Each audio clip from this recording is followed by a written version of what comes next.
Hello, folks. Welcome to the Nateland podcast. I'm Nate Bargatze, Aaron Weber. We solved that problem. Welcome.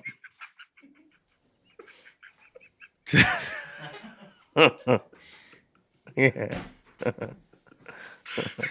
No, Brian's here. Brian's here. He's, you know.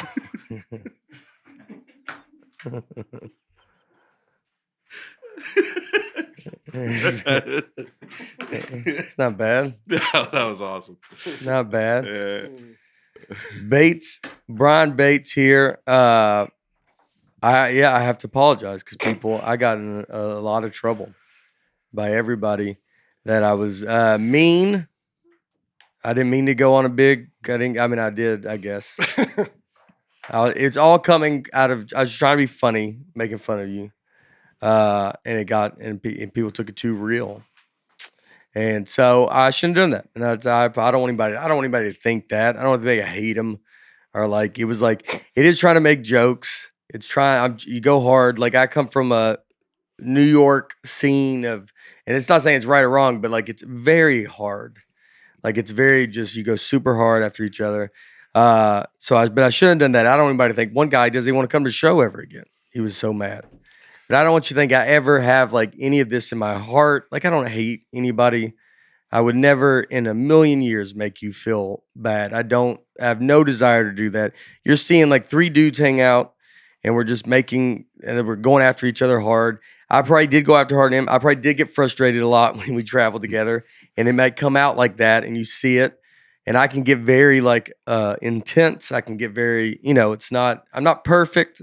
I'm not trying to think I am, but I don't need to make you think that I like hate Bates or that, something to be mean. So I apologize for that. I know there's kids listening to this and it's just not anymore. Definitely not anymore. Yeah. I had people ask me this weekend that I saw at the shows. They were like, "Are you and Bates fine?" Yeah. And so we are fine, or I think we're fine. I'm fine. I'm of course fine. I was the bully, so I feel terrific. But are you fine? I want you to resign.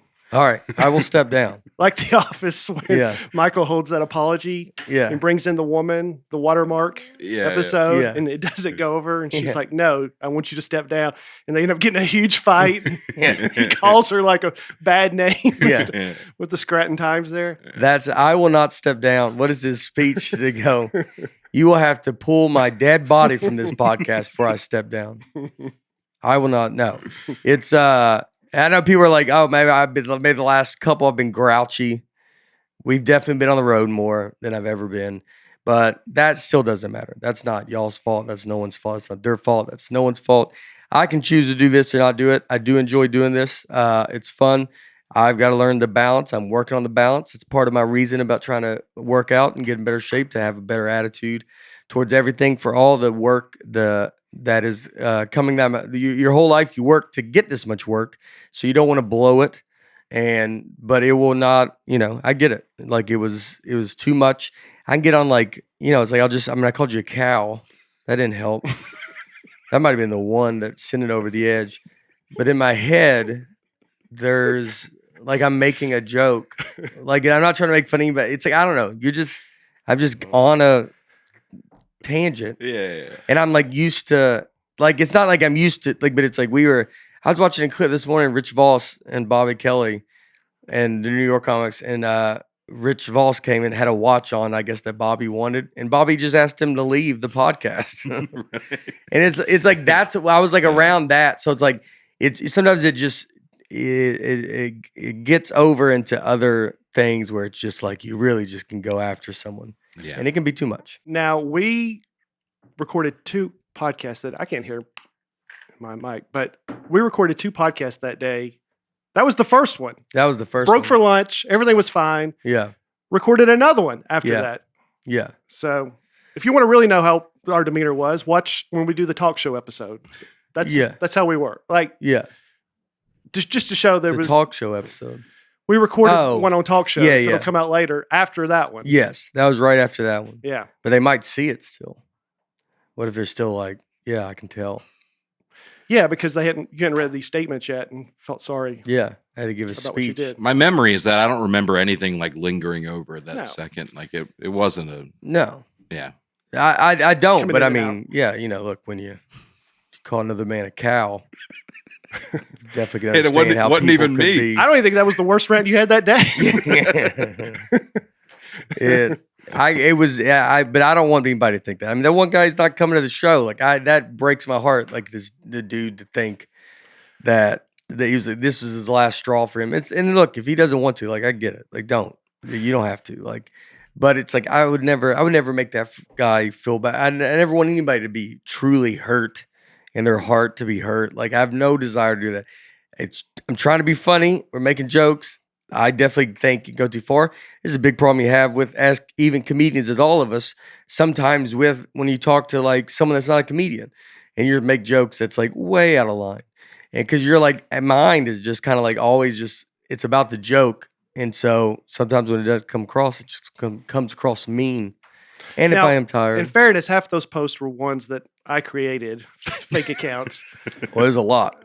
So you got after it. I did. One guy coming on Reddit, he said, Nate doesn't owe an apology. Besides Nate playing off Brian for being a simpleton, what else does Brian contribute to the podcast? And then he went back and I didn't think you'd find that one I wrote. Well, he went back and edited it and said, sorry, guys, I didn't realize they actually read this. Oh, yeah. Oh, man. So I'd like to say to him, I don't know, all the research, everything, this podcast should be called Brian Does Everything Land. There you go. That's what I'd say to you. It's not as catchy of a name, but but more accurate. Yeah. So I still can't hear through my heads, but that's okay. I can hear them. I just can't hear myself. So, so I wanted to apologize to him. You can see, but you see what I'm dealing with? He kills the momentum. It's super hard. You know what I mean? It's like a cow getting in the road and you can't get around it. It's like Dwight's statement of regret. Yeah. I state my regret. You couldn't have just said that? You couldn't have memorized that? No, because I did not feel it. I do feel it. I would never want his feelings to be hurt. I don't want you to be listening to this and think this comes like this. I know I'm labeled as the nicest man in stand-up, but y'all see a little bit more. You see, but I'm intense. I'm not, I do have, look, I've dealt with Laura. I've had to deal with it. I've had to fix myself. And I'm always trying to fix myself because I can get very quick. And if you don't do what I have something that doesn't go the way I want it to go, I can get upset. I'm doing a bunch of stuff to help that because I don't want to live like that. And so there's a lot of stuff that I can do. I think a lot of it is the reason you're a comic the way you are, because I can get annoyed at anything. And it's always stuff that's so stupid. But that's where I think comedy comes from, is like you get annoyed at like a line at Target, or I get annoyed and I'm just losing it. And but I never outwardly give it to someone. I bottle up and give it to the people that I love. And I just jam it all on them. And so, my Bates, my wife, Aaron, he's got a Waffle House shirt on. And so Bruce. I opened for Bruce once. Did you? Yeah, Caroline's. How'd it go? He does Bruce. He murders. I mean, Bruce in his intro. I was with you. Yeah, and he. So I go out, and then Mark Theobald is there, a comic from New York, and so then I go out, and I'm featuring in the middle. So I get done my set, goes great, comes off. And then Bruce is in the green room. I talked to him for a second. I just said, I was like, hey, I'm from the South, and he was like cool and nice real quick. And then when Mark brought him up, Mark walks off stage and they start playing music. And this is almost the first time I've ever seen kind of a showmanship. And so I don't know what's they said, I'm like a younger comic that's like, yo, they said your name, so you should go. And I went, I almost, and thank goodness I did it. And I almost was going to go back and be like, Bruce, they said your name. I thought that might be funny. But thankfully I didn't do any of that. Yeah. I at least had something in me that goes, just don't. I'm sure he knows that his name's called. And they were playing a song. And then he walks out And when he goes on stage, he like raps like the last part of the song, but it's like awesome. Like it's like it's, and then you're like, oh yeah, that's a showmanship. I hosted for him in Alabama a couple years ago, and I just never felt the crowd forget about me so quickly. It's like as soon as he walks out, he's a legend, dude. Like he's a true, I mean, like just destroys, and then just and it's the way he comes out and the way like you see it where you're like, man, that is awesome. Like it's like. It builds that excitement. It builds that, people are like, yeah, we're here to have a good time. It almost makes everybody like just check out, Yeah. Yeah. I like that. So, all right. I did have a lot of people ask me. They said, "Are we still friends?" So, what would you say? I go, never were. There you go. Who told you? I pulled him up. I pinned him against the wall. Who sent you? Did someone in the Bates family send you? How'd you get back here? Last night I was watching Seinfeld, and it was the one where James Spader's in the 12-step program, and step 9 is apology. Yeah. And George keeps demanding it, and he's like, all right, I'm sorry, I didn't want your bulbous head stretching out my finely knit sweater. Yeah. And that's kind of... My apology is real, at least. And not because people will think I don't apologize, like it's not a real apology. Right. I don't ever want you to be your feelings hurt. Or you're like to me to hurt you. It's comics. We're making fun. Like, so I can probably go a little bit harder than everybody. And I get that. I got to bring it back. I've even gone so hard. There's been times I've gone so hard later on, like just various. You're like, hey man, I'm just like messing with you. Like you say it later because you're like, you're like, well, I can't. Like that was too much. And like you're going for the laugh, you're going for whatever. So I don't want to, I mean, the guy that's not coming to the show again, that was like, that hurts me. Like, you're like, well, I don't want that guy to think. Mm-hmm. I mean, at the last couple episodes, I guess I was grouchy and but I don't want that guy to be. That's not what this is about. I'll start, we're calling I go on these rants. That's all I got, man. Maybe I can reach out to him, and I think he likes me. He definitely likes you. Get him to come back. I might need you on the show to get him to. I don't know what show he's going to. We probably already got it booked, but I'm excited. I've been introduced to Athletic Greens recently. Life has been busy for me. Life's busy for you. This is an easy way to get your vitamins. You get a pound of this drink. It's it's great. Just one scoop. Athletic Greens is giving you a free 1-year supply of immune-supporting vitamin D and 5 free travel packs with your first purchase. Visit athleticgreens.com/Nate for a free 1-year supply of vitamin D and 5 free travel packs with your first purchase. That is athleticgreens.com/Nate. Also, that special occasion is coming up. So get the gift that will last forever from Paint Your Life for Valentine's Day. This is a great gift. If you want to do it for your husband, your wife, babe, of your kids, it's very easy. Get a custom painting of your loved one for your loved one. For a limited time, get 20% off your painting and free shipping. Text the word Nate to 64000. Paint Your Life. Celebrate the moments that matter the most. Also, did you know 2 out of 3 men will experience some form of hair loss by the time they are 35? Take action and prevent hair loss. Go to keeps.com/Nate to get your first month of treatment for free. That's keeps.com/Nate for your first month free. Keeps.com/Nate.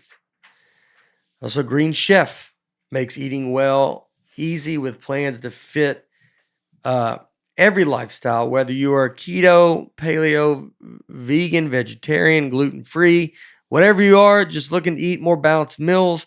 Green Chef offers a range of recipes to match your preferences. Go to greenchef.com/Nate130 and use code Nate130 to get $130 off plus free shipping. Green Chef, the #1 meal kit for eating well. Maybe you'll be happy if I bring our buddy who was with me this weekend, Nic Novicki. Nick, there's not a camera at you, Nick. Well, he thought he was coming in after comments. Oh, no, you can just come on in. Nick was with me this weekend, and he's flying out today. So we're going to read some comments, Nick. Everybody knows you, Mick. Hello, folks.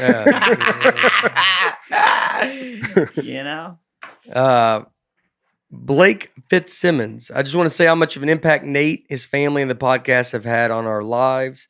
Our daughter has been in the hospital since she was born in August. She had her heart transplant at the first of this year and is recovering super fast. This podcast and this community that surrounds it have been extremely instrumental in keeping my spirits up. We had tickets to the Grand Prairie show, but gave them up when we found out our daughter was getting discharged. Abigail, Nate's sister, reached out and it was extremely nice. Nate's dad reached out to us, let us know he was praying for us. Other podcast listeners from the Nateland page on Facebook have been supportive as well. So just a huge thank you from myself and my family. We love what y'all are doing. I just want to make sure y'all know how appreciative we are. Blake Fitzsimmons, that's the one that said he's not coming to the show again ever. You know? Yeah, he said that 2 weeks ago. So oh yeah, that was before. So he might change his mind completely. That's awesome. We are praying for you, and that's great that they're getting out. And we'll get you to we'll see you at another show. There's gonna be many shows, and thank you very much for that. Yeah, see that's what it's about. If I get a little ranty, if I get a little, don't take it. Just don't try to take it too serious. That's all I can ask. Is like, I'm not, maybe it is mean. You can just tell me. If I was like, hey, that was probably a little too mean, just tell me. I'll be like, all right, you're right. Probably I need to back it up. The Nateland Facebook fan page, they're throwing me a baby shower. Oh, wow. Virtual baby shower on Facebook, February 22nd. Woo. Look at that. I think that's a Tuesday, 7 p.m. Central. I'll have more details. I'll probably be mentioning this every week. Yeah. But that's how nice people are on the. I know they're all nice. That's what we want it to be. Yep. Everybody's nice, but I think we're all friends. And so if I call you a cow, you called yourself a cow. I was the one going to the slaughter. Oh yeah, like we're all cows. Uh-huh. See, in my head, it's a joke. Uh-huh. Like it's just I don't like, and some of it like it's happening so quick, and my vocabulary is not extensive, as we noticed.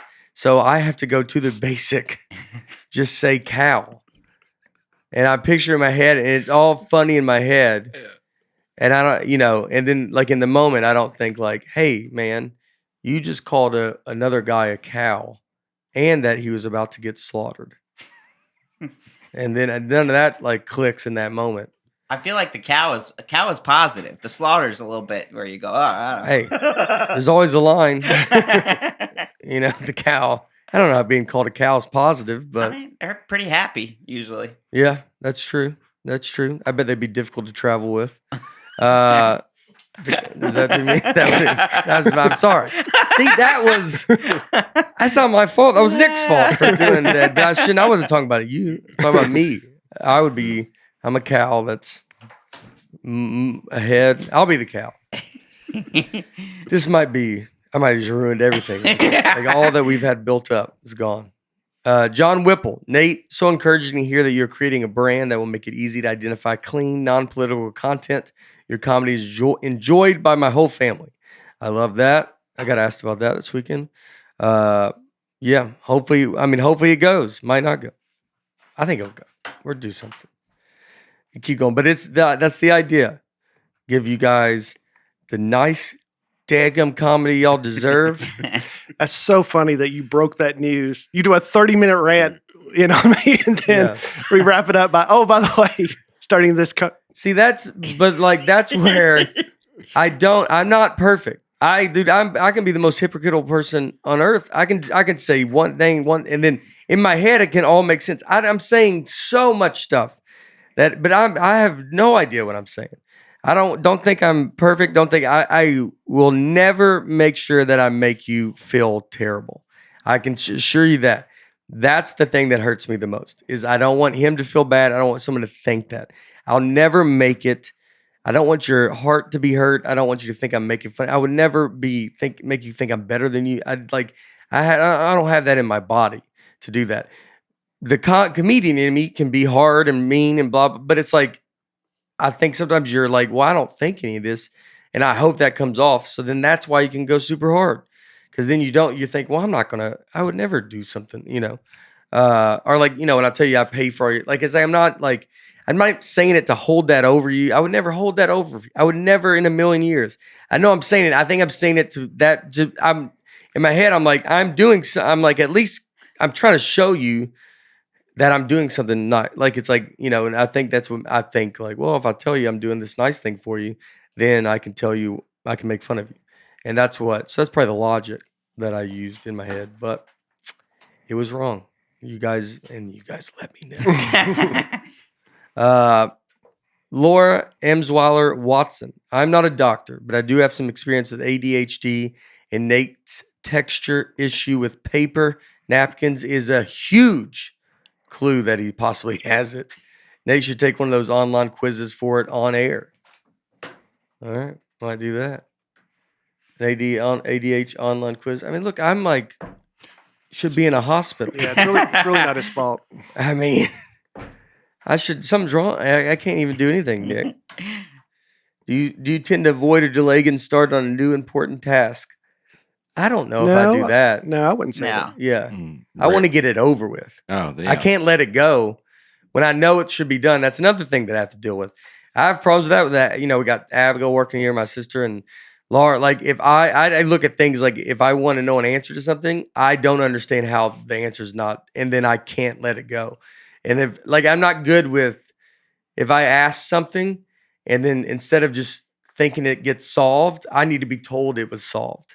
And it will be the dumbest thing ever. It won't be like getting a pool built or something. Like it'll be, did you reach out to that person? I mean, some of it will be like if folk listen to this, or like you're like, did you reach them and get the tickets for them? And like I can't let that go until I know for sure that they've been like talked to.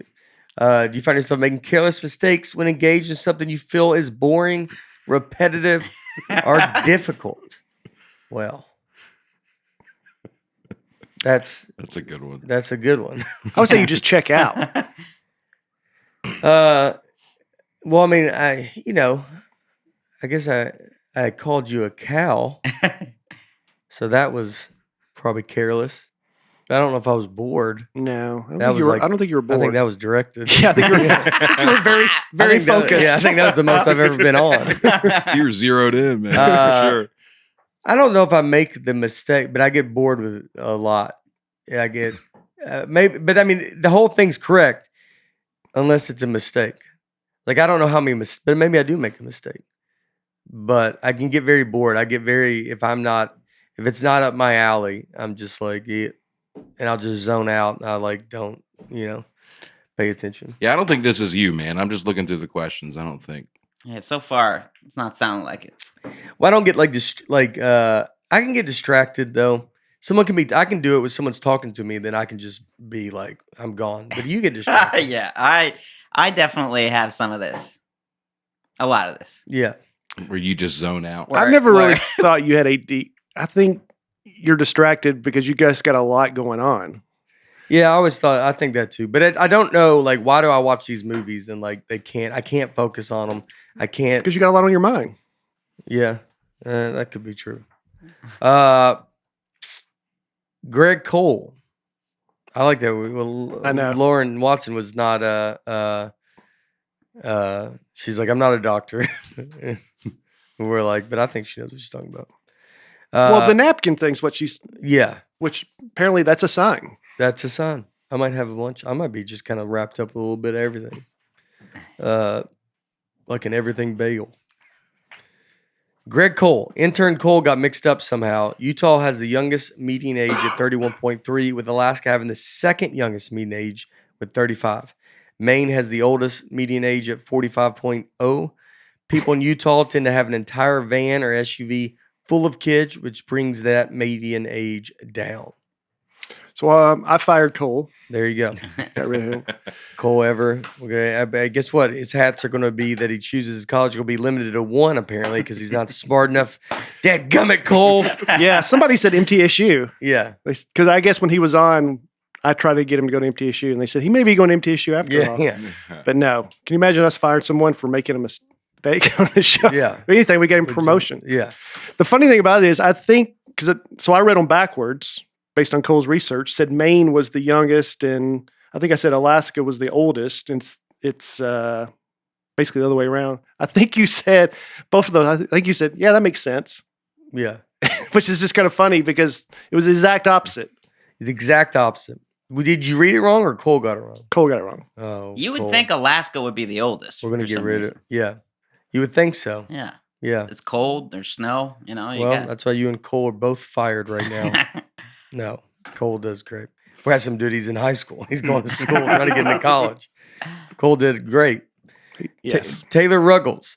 About the dinner time in Spain, a lot of Spanish-speaking countries have late dinner times because it's custom to take a nap during the day, so they work later into the night. Oh, you're living a Spanish lifestyle. I'm a Spanish lifestyle. Yeah, I like that. Move down there. There's a lot of evidence that our bodies are built to do that. Yeah. You know that feeling, that 2:30, 3 o'clock feeling? Yeah. Like that. We're probably supposed to take naps. I feel like you're doing a 5-hour energy drink commercial. You know that 2:30 feeling? Yeah. Well, it's like a siestas. Yeah, which our nap is would be probably 4 p.m. 4 p.m. maybe 5 if I take. But I don't, you know what's funny? I go lay down. I don't take naps. You always said, I don't ever take naps. I go in there and I'm going to go take a nap. There's occasion, like the other day after I was on Bob and Tom. Me and you both were on Bob and Tom.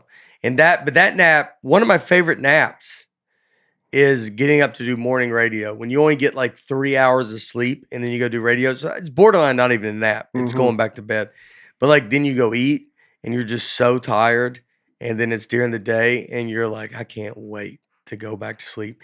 You don't like getting up early to do morning radio, but man, that nap, when you're done after that, that satisfaction of being, you worked, I did something this morning, and you go eat like a just whatever worst breakfast you can get, pancakes, whatever, and then it's like you feel the most deserved like time to eat bad. Mm-hmm. Like, but you're a veteran though. You know how to do this to where eat and then fall asleep.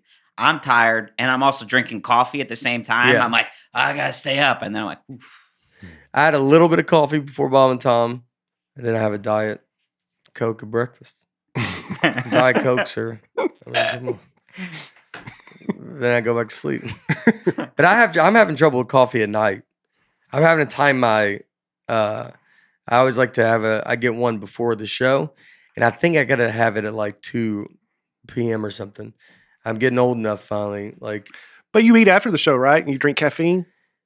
Yeah. I bet that's the real problem. Probably. But the caffeine in the Diet Coke probably does nothing to you now. Yeah. You've built up a pretty high tolerance. Yes. I would think so. Yeah. Coffee's that's in a different league. Yeah. Throw a couple Sour Patch Kids in there for you, too. Doesn't help. Yeah. A lot of stuff doesn't help. I eat like a cow. Are we gonna do our weigh-in? I should be taken off to slaughter. I weighed myself yesterday. I'm at 186. I'm nowhere. But that's 5 pounds better than last time. I had shoes on and stuff. I was like wearing my full outfit, but I mean I'm at 186. So I was like, yeah, I did it literally yesterday, and I thought, well, I gotta go 20 pounds. How are you doing, Brian? I've made slight progress. Okay, but I had a 5 pound lead on it, so I thought I could coast till he catches me. Yeah, well, you can still coast. I mean, I'm getting close because I gotta get. I got to get in a better mood. I got to do a lot of stuff. I'm fixing a lot of stuff. You have to just fix your weight. So I won't be a cow. So you won't be a cow. What are you? I stopped weighing myself. Oh, there you go. That's the answer. Amy Jackson. When I was little, my grandmother told me that the devil was angry at God for the beauty in the sun, so he beat his wife, making her cry. Her tears were supposed to be the rain. All right. Sorry you had to deal with that, Amy. The child. It's the grandmother like, hey, let's maybe not go over there today. That's funny. Next to your rant, that probably got the most comments. The devil beating his wife. Yeah. Yeah. A lot of people have heard that, not just in Mississippi and Alabama. Oh, yeah. All over. All over. Why did the rain come from the sky then? Is the devil's wife in the sky? Oh, you would think it'd be flooding. You think it'd be coming up from... Like when it's flooding. Yeah. But that water comes from the sky. But then the flood, a volcano. A volcano would be, yeah. And you're like, well, her tears are fire because she's down there. She's married to the devil. Jordan Garrett Lane. My grandparents called lunch dinner. Once they invited me over for dinner, I didn't show up till 6:30 p.m. I guess it's not my fault for not knowing my grandparents better. I guess it is his fault. I guess it is my fault. Yep. Yeah, it was his fault. Christina Barga. I couldn't help but notice that when we have another penguin situation on our hands, the way Nate and Breadcrumbs say Bingles sounds like it's spelled Bingles, Bingles. I'd be curious to see what Aaron Lane has to say about this. I would bet he pronounces it. How do you pronounce it? Bangles. Bangles. That's how you say Cincinnati Bengals? Yeah. Since I actually sided with him in the penguin pronunciation, I find it funny to hear it pronounced Bingles as if it rhymes with Pringles. I know this whole comment sounds like a Dr. Seuss book, so my apologies in advance for making Nate read this. Cincinnati Bengals. Yeah, I've always said Bingles. Mm-hmm. Said Bengals. What do you say? Bangles. So you say it like the band, the Bangles. I say it the way everybody I've ever met in my entire life says it. You know what I mean? Until now? Until now, yeah. I mean, does it bother you that most people don't say it that way? No, do you notice that? Are you aware of it? No, I think when they all say it like we say it. We're not around a bunch of people that can get into Notre Dame. So I'm talking about on ESPN. They go, tonight's matchup, the Cincinnati Bengals. They don't say anything. What do you think? I just follow them around and go, I think I'm saying it wrong. I think they're saying it wrong.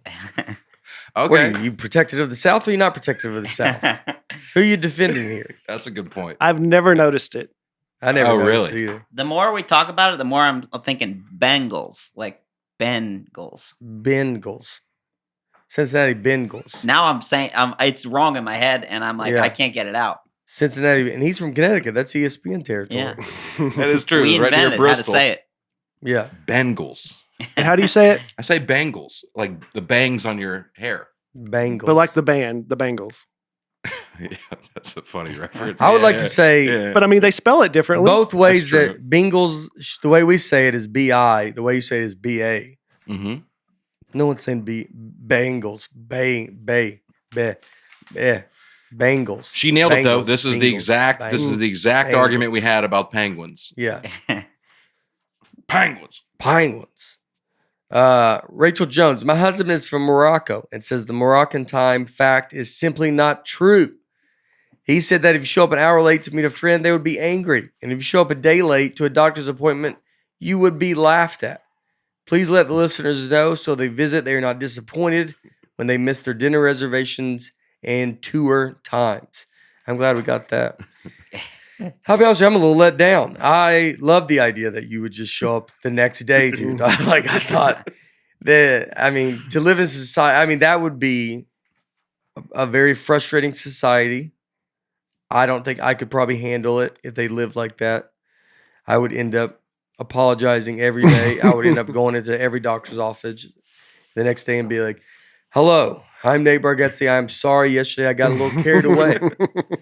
It's like the reverse, like Vegas, where anything happens anytime. They have their own, like, you could just show up anytime and next day. But one of my favorite things would have been in life would have been Morocco, just to show up the next day for your doctors. Like that's, and they're like, yeah, cool, whatever, dude. That sounds exactly like Vegas, right? Yeah. It's the same thing. Same thing. Oh, okay. Anything I thought you said the opposite. No, well, it's the same, but it's like a step further.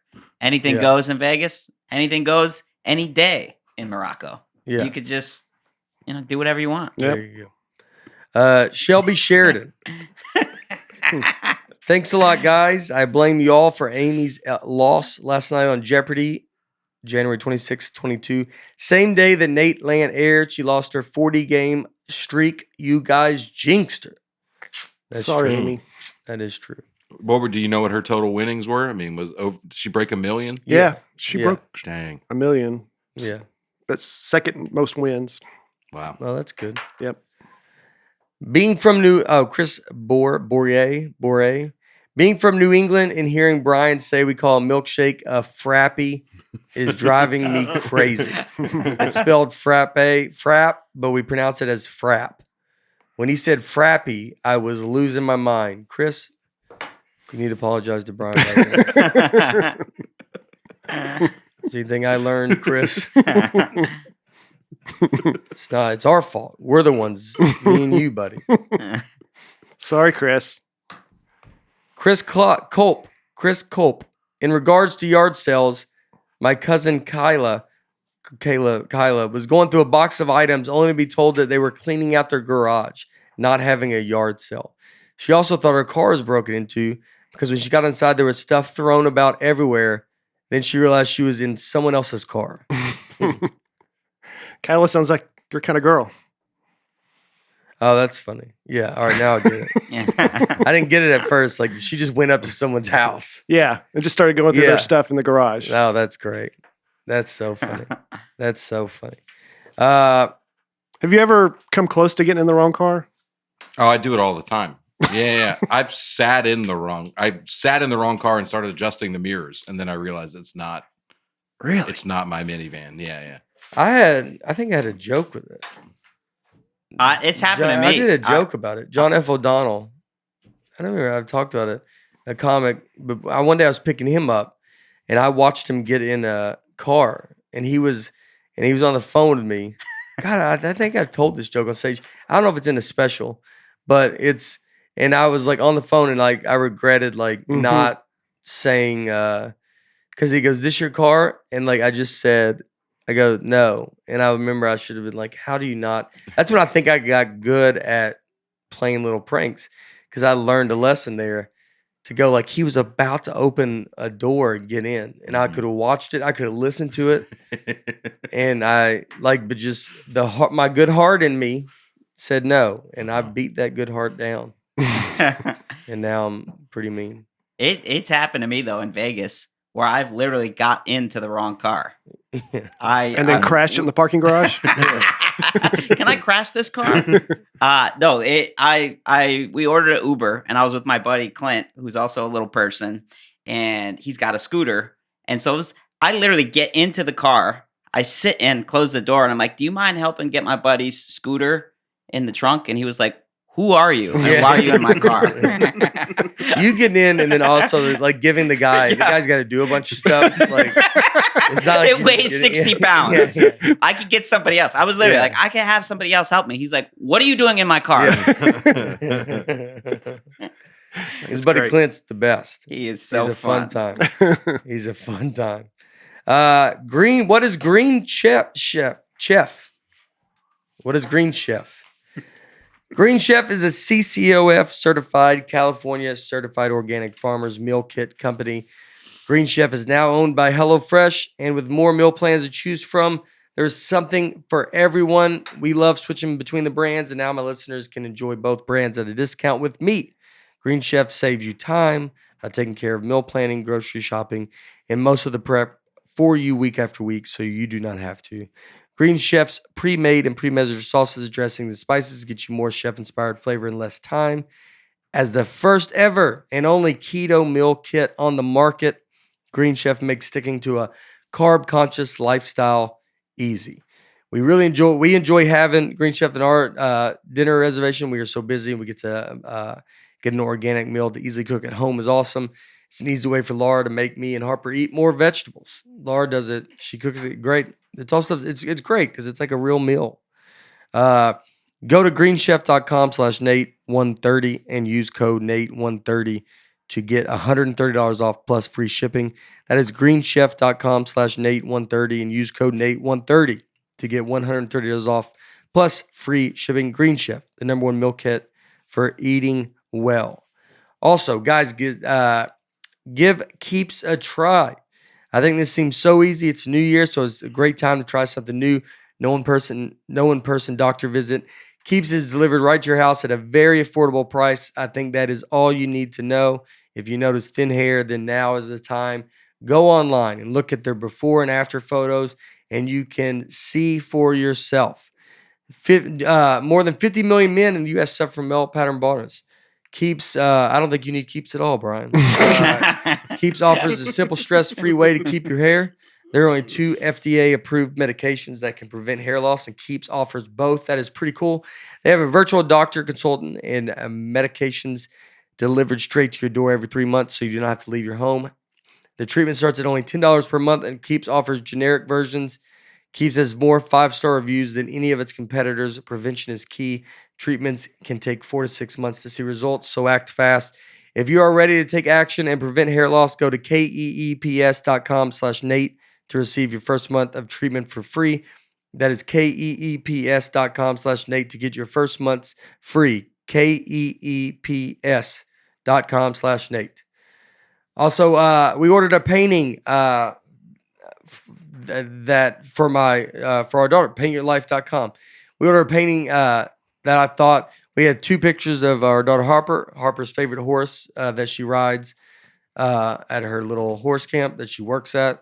It's insane. She's getting older, and but she's got a horse there named Flame. She loves that horse. So we took a picture of Flame and a picture of Harper, and we made it a painting.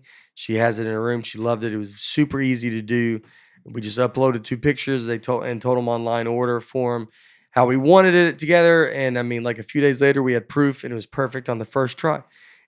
If you're looking for a special gift for someone, maybe even for Valentine's Day coming up, something truly unique and personal, this is a great idea. At paintyourlife.com, you can have an original painting by world-class artists done by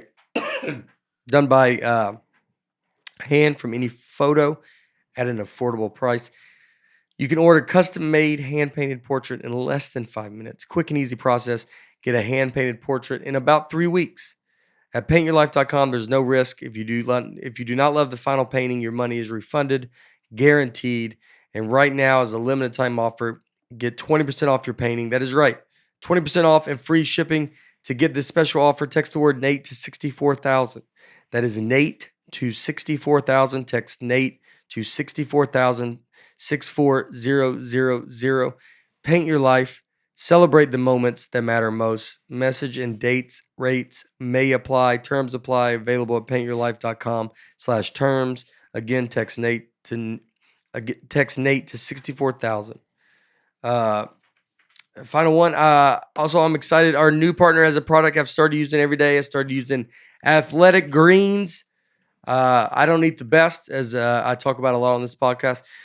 So I do this. You just drink all your vitamins. It's great. I need to be healthier. I'm trying to get healthier. I'm trying to lose weight, get in a great shape so I can be also nicer. All this stuff plays into it. I truly believe that the special blend of ingredients supports your gut health, your nervous system, your immune system, your energy, recovery, focus, and aging. All the things. The taste is great and easy to start your day with. I do 1 scoop of powder with water, shake, and drink. The travel packs are great for when I'm on the road. Contains less than 1 gram of sugar, no GMOs, no nasty chemicals or artificial anything. Tastes good. It's cheaper than getting all the different supplements yourself. It's easier than doing that too, because you just get to pound this drink. The subscription comes with a year's supply of vitamin D. Super important in these winter months. Right now, it is time to reclaim your health and arm your immune system with convenient daily nutrition, especially with cold and flu seasons. It is just 1 scoop in a cup of water every day. That is it. No need for a million different pills and supplements to look out for your health. To make it easy, Athletic Greens is going to give you a free 1-year supply of immune-supporting vitamin D and 5 free travel packs with your first purchase. All you have to do is visit athleticgreens.com/Nate. Again, that is athleticgreens.com/Nate to take ownership over your health and pick up the ultimate daily nutritional insurance. All right.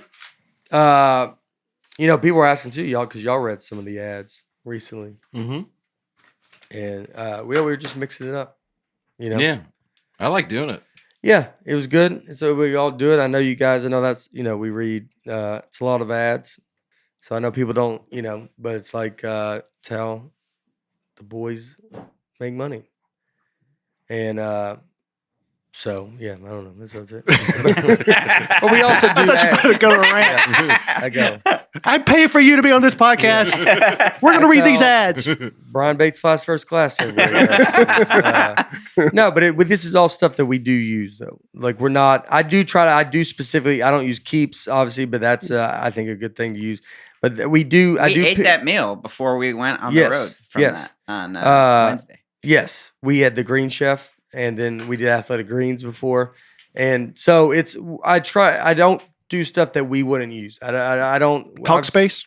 Huh? Talkspace? you got to talk to someone. I've had to talk to someone because apparently I'm mean.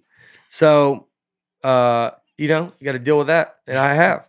And it didn't work last week. Sometimes Talkspace pulled their ad. Yeah. It was a busy week for you? Yeah, I called Talkspace right after. I actually missed last week. And then, so then I got to call back in next week and go, woo, guys got out of control. I go, where were you? You wouldn't believe what happened last. I yelled at them. They go, I was traveling. I go, how'd you travel?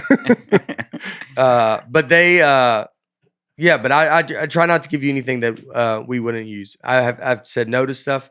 I honestly try to give you stuff that we would use. So this week, the reason Nick's here, we didn't want him, but all right, sorry, that was too. It just jumps out. Nick. So this week we're going to talk about award shows. We're back to the topics too, and look at this. Oh, is this your? I thought there should be one winner at the table. Wow, this is Emmy. This is a real Emmy. Wow. Yeah, That not as looks heavy heavy. as you think. It's not heavy. No, it is. I just want to say the opposite of everybody that says you got a little bit lot lighter than you think. Look at that dust. I didn't realize there's dust on the bottom of it. 13th Annual Mid-South Regional Emmy Awards. Brian Bates, newscast, daytime, News Channel 5 this morning, WTVF. Do you give a speech? Yep. What did you do? What was your speech? Just see it. Thank my coworkers and everyone who worked on it. And I think I thought it was going to be heavier, honestly. I mean, there's no set time. They didn't play me off or anything. Yeah. But I think I made a joke. This is 1999. Mm-hmm. Now they're more up to date. They look more like with the round bases, just like the real Emmys. But I think I remember making a joke about, because everyone was thanking their spouse, and I didn't have a spouse, so I made a joke about it. I guess I'll thank my mom or something. I don't know, something like that. That's pretty good. That's pretty funny. Yeah. Yeah. So, did you pretend that you didn't expect to win? Everybody always does that. That's my biggest pet peeve with these award shows. What do they say? But I was like, oh my, I never could have. You were nominated. Yeah. You had a shot. Yeah. I'm so stunned. Here's the speech in my pocket. Right. Well, but you have to write the speech. But even if you're nominated, I still think there's a little you're like, I'm not going to win though, dude. Like, I'm not thinking with my Grammy, you're like, I'm not going to win. Like, it's like being nominated, because it is. I think some of that's true. I think a big part of it is feigning humility. I think it's a big part of it. But you got to be, dude, if you got nominated for a Grammy and then you won, you would be like, dude, this is crazy. It's crazy. It's like, why am I can't believe I'm even here. I mean, I can't believe I'm even nominated. I honestly, you don't think that's something that you're going to get to do. But then you don't know, not that I know of. You find out in that moment. So if you win, there's got to be the fear of I got to give this speech. I wrote this speech. I was like, I'm not going to read this speech. Like all the stuff that you would just then be like, I can't believe I'm even up here. Look at Leonardo DiCaprio when he won. You got to think that guy has been, is should he think he's being nominated? Never won. If anybody that should have ever won, this guy hasn't won ever. Yeah. And they just keep not getting it. And he keeps going probably thinking yeah, I'm going to win. Why would he not win? He's a great actor. He's doing all this stuff. Never wins. They just don't give it to him. And that dude's the darling of Hollywood. That guy's I'm doing the things. What am for some reason, y'all don't want to give it to him. Mm-hmm. And this dude barely wins at one. And that video, there's always that video when he's sitting there, he's getting they give him the trophy and they're making it. And then he's they're like, you ask him something. He goes, I don't know. I've never done this. And you're like, that's the most famous person on one of the most famous people on earth. Right. For doing great movies. How did he not win in Titanic? How did, you know what I mean? So I do think there's I get what you mean, but there has to be an element of they can't believe, you just, everybody doesn't think they're going to be the best. You don't think you're going to get to, maybe you're nominated. Some people probably do. Some people have the ego to think that. But then I think some other people, I guess I get what you're saying. Imagine it depends if it comes off authentic or not. Yeah, to Aaron's point, sometimes they've already won 8 that night, and then they'll get up there for their night. God. I cannot believe this. Yeah. But I also think too that comics have a serious advantage that you're used to getting up there and just talking, where a lot of actors are unbelievable, but acting with the script that they work on for a while.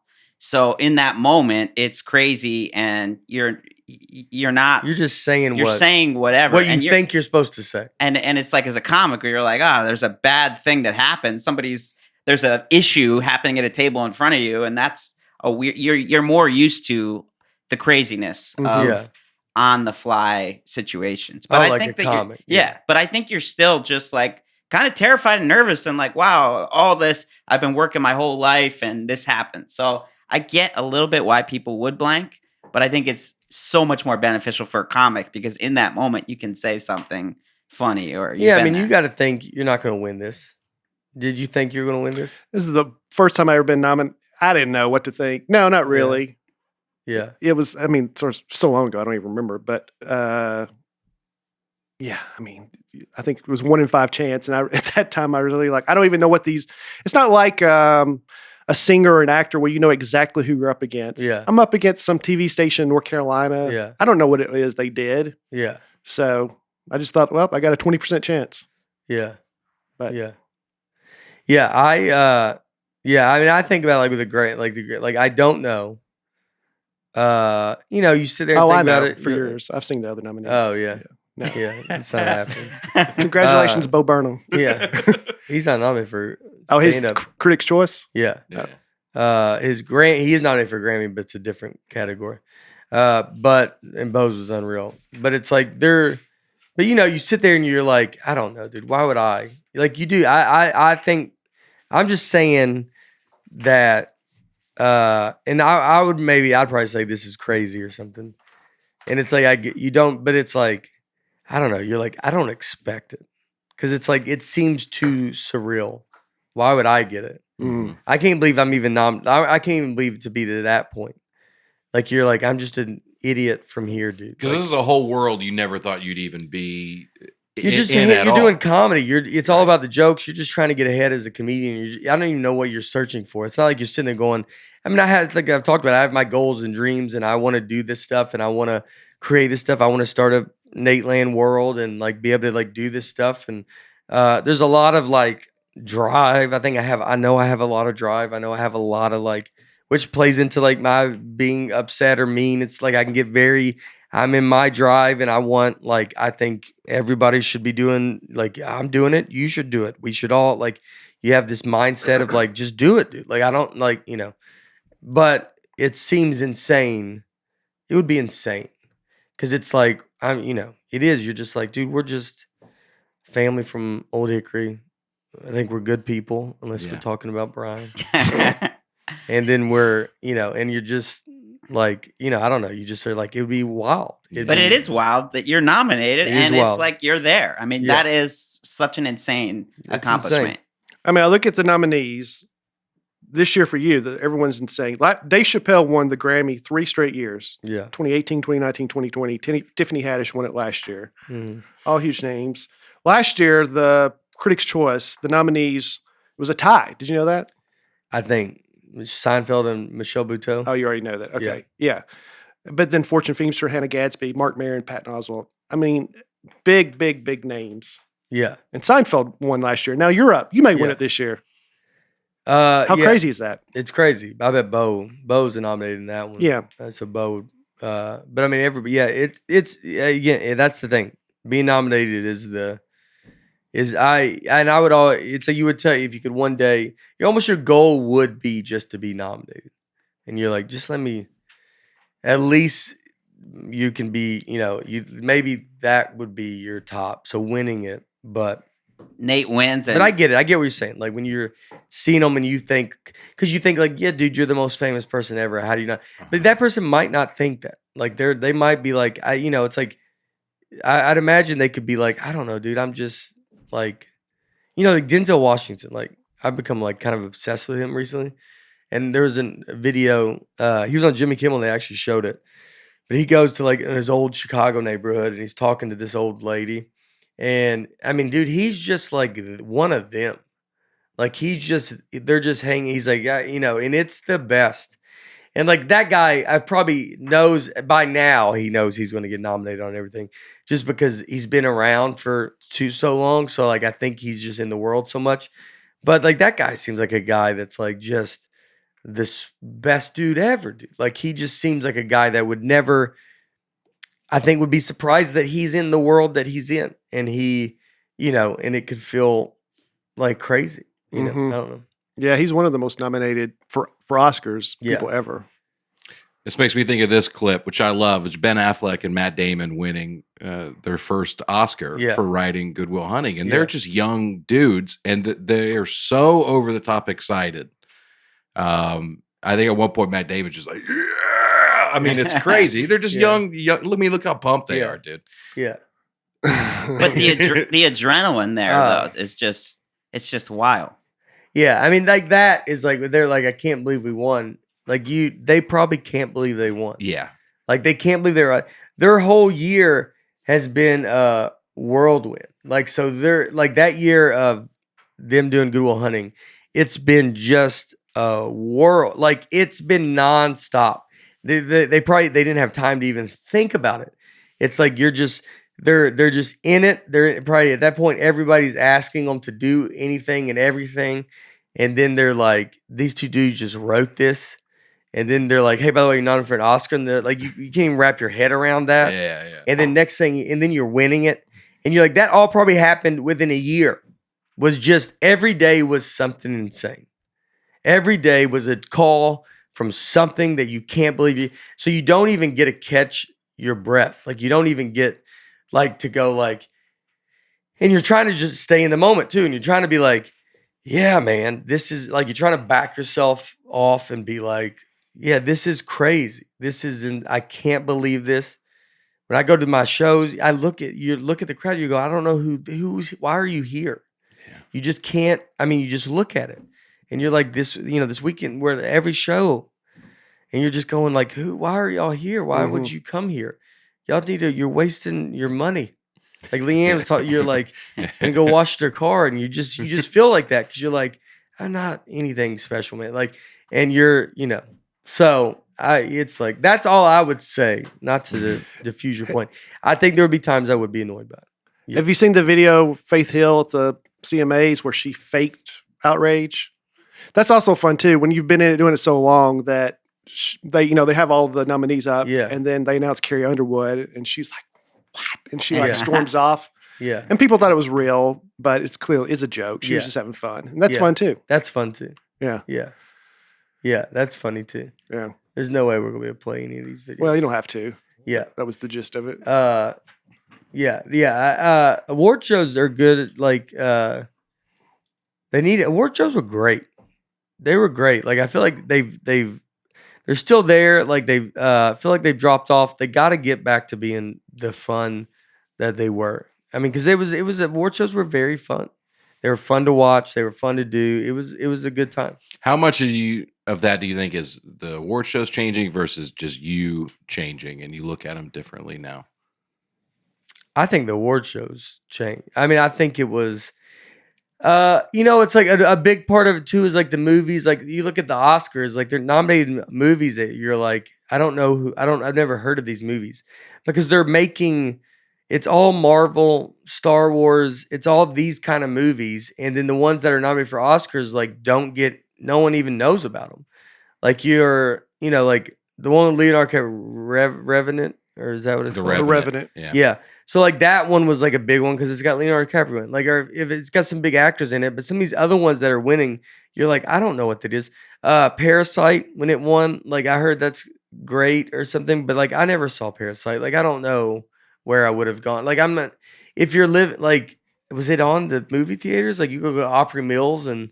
I think I watched it on Amazon Prime. Yeah, it's like you're not gonna like, but most people are like, I'm going to Opry Mills to watch a movie, like, or Opryland, or I'm going to like, they don't have Parasite, they don't have like, it's all kind of like they're almost making movies for people, like they're making for like the America, is like, or the world, but they were like, here's all the regular people, y'all go watch these movies, and then these are the movies that are like, so it's almost getting like wine tasting, like it's getting too specific that you're like, people are like, I don't even know, I've never heard of one of these movies, so like I don't know if I'm not really invested in it. Right. But when I would go before, you'd be like, we saw Goodwill everybody saw all these movies. And then that elevated the award shows. The ratings show, 2021, which weird year because of COVID, 9.8 million Americans watched last year's Academy Awards. In 2014, it was 40 million. So that's a huge drop off in just a short amount of time. 40 million. Yeah, they're huge. Those are almost MASH. What's the most ever? Like, I don't know, but the ratings for the Academy Awards last year was 1.9. The year before it was 5.3. Wow. Which that's a huge drop just in 1 year. 1.9 means that 1.9% of adults watched it. Wow. They're all dropping to some degree. The Emmys hit the all-time low in 2020. Its peak was early 90s and early 2000s. I can move that. So that was your heyday. What? You go, the Emmys dropped, and I just moved this in front. What were they in 1999? They were huge. Well, this is the Mid-South Emmy Awards, by the way. Oh, yeah? It was on TV, though. It was on PBS, local PBS. Well, this year's Grammys, they may have a nice bump, Mr. Bargatze nominated. That's true. And I know one guy that won't be watching. Yeah. The guy earlier. If Nate wins, he's going to be like, all right, first things first. I just want to apologize for calling Brian a cow. I might bring him back up if I win. I'll be honest with you. I finally got rid of that guy. Brian's been just holding me back, draining me. It's amazing what he can do when you cut the dead weight out of your life. And I think everybody knows exactly who I'm talking about. Put the picture up on the screen behind you. Yeah, if he wins, it's all bets off. Speaking of picture, can we talk about this, man? Can we talk about who is sitting next to me right now? Hey. Someone. So Nic Novicki. People might not know.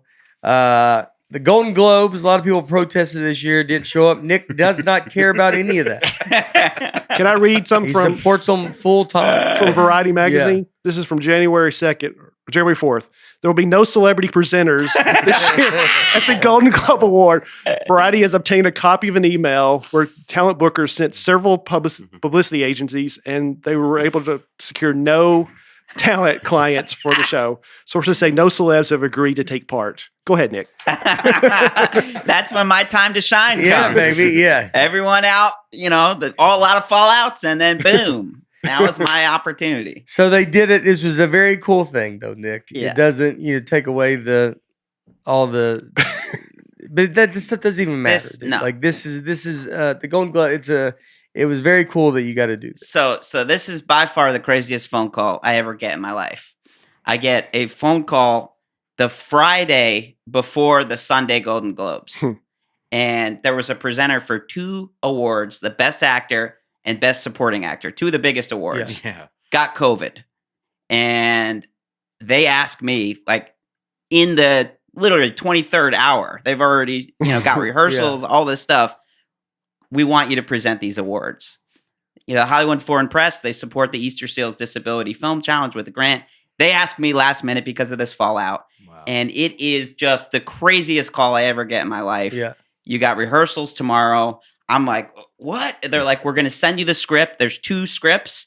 Don't worry. We got teleprompter. So don't worry about it. Now, let's cut to the last time I was on. And we had a lot of people reaching out. The folks have still been reaching out about my eye problem. Yes. I have keratosis. I don't know how many eye doctors and people with eye problems are fans of this show, but I have received 50 emails of people supporting me, and a lot of people, they're saying, look, it is a big deal, but don't worry about it. You only really need to do something if it affects your life. Okay? If your vision affects your life. Now I accept this thing, and I can't read teleprompter because my eye. So the most important call I ever get in my life, and I cannot read. Yeah. So I'm like, well, I'll be at the Beverly Hilton tomorrow for the rehearsal. And I got these giant scripts and I'm starting to kind of memorize. Now, this is a tuxedo event too. And I have 2 tuxedos that I got from different shoots. But I brought one of the tuxedos with me to New York. So now I'm running around. I don't have a tuxedo shirt. I don't have a tuxedo tie. I'm trying to memorize. And I'm like, I get to the rehearsal. Wait, you brought it to New York? What's New York? I was doing something else. And so I brought like the wrong pants and the wrong shirt with me. So now I've got missing. This is in New York? Or? No. This is in LA. But I have to get on that Saturday morning the correct matching of a tuxedo. Yeah. I don't even have this. And I'm trying to memorize. And I get up to the rehearsal and I show up and everybody is doing one take. And it's going great. People do teleprompter all the time. Yeah. Everybody that's presenting. And it gets to me. And right before I go up, I go, hey guys, I got really bad vision. So I just want, don't worry about it. Everyone, it's huge font. You're going to see it. And there's 5 cameras. It wasn't televised on NBC, but they still shot it this exact same way, same location, same cameras. And so I get up there and I just can't see. I'm in that moment where you're just like, oh, I should have listened to the folks. Yeah. And I'm now trying to see, and I kind of have some memorized, and I kind of can see certain things, and I'm just making up other things that have nothing to do with it. I'm like, yeah, and they did come with the car. And they're like, what are you talking about? They came with the car. I mean, I am just saying. And so I get through it, and everybody else is one take great. And I get through on the side. And the guy who was the stage manager goes, you might want to stay here. I have a feeling we're going to do this again. And I'm like, oh, man. Because, in your head, you're like, maybe it's not as bad as I thought it's going. Yeah. And then the guy's like, yeah, just stay here. I think we're doing it again. And we don't do it again. And the stage manager, everybody goes, look, I understand you couldn't see it. Don't worry. We actually had Betty White as a presenter 2 years ago. So we created a Betty White font for the teleprompter. And so we're going to give you that. And I'm like, how great. I am literally using the font of a 98-year-old woman. Yeah. So I'm still like, the writers are like, look, we don't have time to actually do it again with this Betty White font. So you should just memorize it. So now I stay up all night memorizing these 2 speeches, really tough names, including one of the nominees was Denzel Washington, actually. And I'm memorizing the speeches. And, you're just in that moment where you're like, oh, man, I hope this goes good. You're praying. You really just want it to go good. And I show up for the actual awards. Right before it, a writer comes up to me and goes, hey, just want to let you know, we changed the script. Don't worry, it's on the teleprompter. And I'm like, but I can't read the teleprompter. And so I go up and... What did you say to him before you go, oh, that's cool? I just was like, I don't know if I'm going to be able to read it. He goes, and they just walk away. It's like everybody's got different jobs. They're doing what they're told to do. It's like the Army when you're on a production. So they're like, this is the script. Don't worry, you're going to read it. And I'm like, but I can't. And he's already gone. They're in television, like producing mode, Mm-hmm. And so I get up there and I actually could read, parts of the Betty White font. And it's just really huge. It's just humongous. It's like one word at a time. Usually it's like 4 sentences on the thing. It's like one word. And I have things memorized. And luckily, like I was able to kind of improv a little and bring energy. And it was one of those magical things where it really went great. Yeah. And I knew in the moment where I was like, wow, everything is landing. I'm throwing little jokes. I presented an award to Will Smith. And I'm like, it's a Will Smith. I went crazy. Everybody else is at regular energy. And I'm like, I want to learn how to play tennis because of this movie. You know what I'm saying? I'm like doing crowd work. And it's like, it was a really magical moment. And I get off stage and the director was like, wow, that was really great. And I got to be honest, yesterday, I did not think this was going to go very good. And I got to thank my guardian angel, Betty White, because it was like that moment where you're like, thank God she was 98 years old. Yeah. And here 2 years ago. That's awesome. Well, that's like the famous John Travolta when he mispronounced, was it Adina Menzel? And says it something like you would say it. Yeah. Kind of. But he said afterwards, they changed it last minute to make it phonetic. Is that the right word? Yeah. Phonetic. And so he was he just tried to read it how she said it, and that's how they totally messed him up. Well, it just was, I had never honestly read teleprompter too. So when I was in the rehearsal trying to read it and I can't read it, I just started going on complete different talking points. And they were like, what are you even talking about? This isn't even in the script. And De Niro actually did something like that. So I could hear like a crew guy going, hey, I think he's pulling a De Niro. Oh, yeah. Did you do? I like that you said I want to play tennis because of this movie. Yeah. So Will Smith won. Will Smith won. So I present, and when I saw it was Will Smith. First of all, some of the nominees have very difficult names. Mm-hmm. Yeah. And I was having a hard time pronouncing certain names, and Will Smith was one of those names, and I was like, I hope to God it is Will Smith. Yeah. Because I'm a fan, and it's the easiest name to say, and I'm not going to mess it up. Yeah. And when I saw it, I just was also just like, knowing that I got through everything I had to get through and it went good. Yeah. Instead of like, it was new things and it went good. And I saw Will Smith and I was like, it's Will Smith, and then King Richard. And then after I was like, and I always wanted to learn how to play tennis. This movie made me want, and I just start going into this thing and everybody's like on board with me and everybody else's energy is just like, cause I'm the only comic, that's, or, people that really talk a lot, even actors. They're generally not like they will say lines, but I was at now a 12. I was so fired up. Nick's the first presenter to get the wrap up music. Get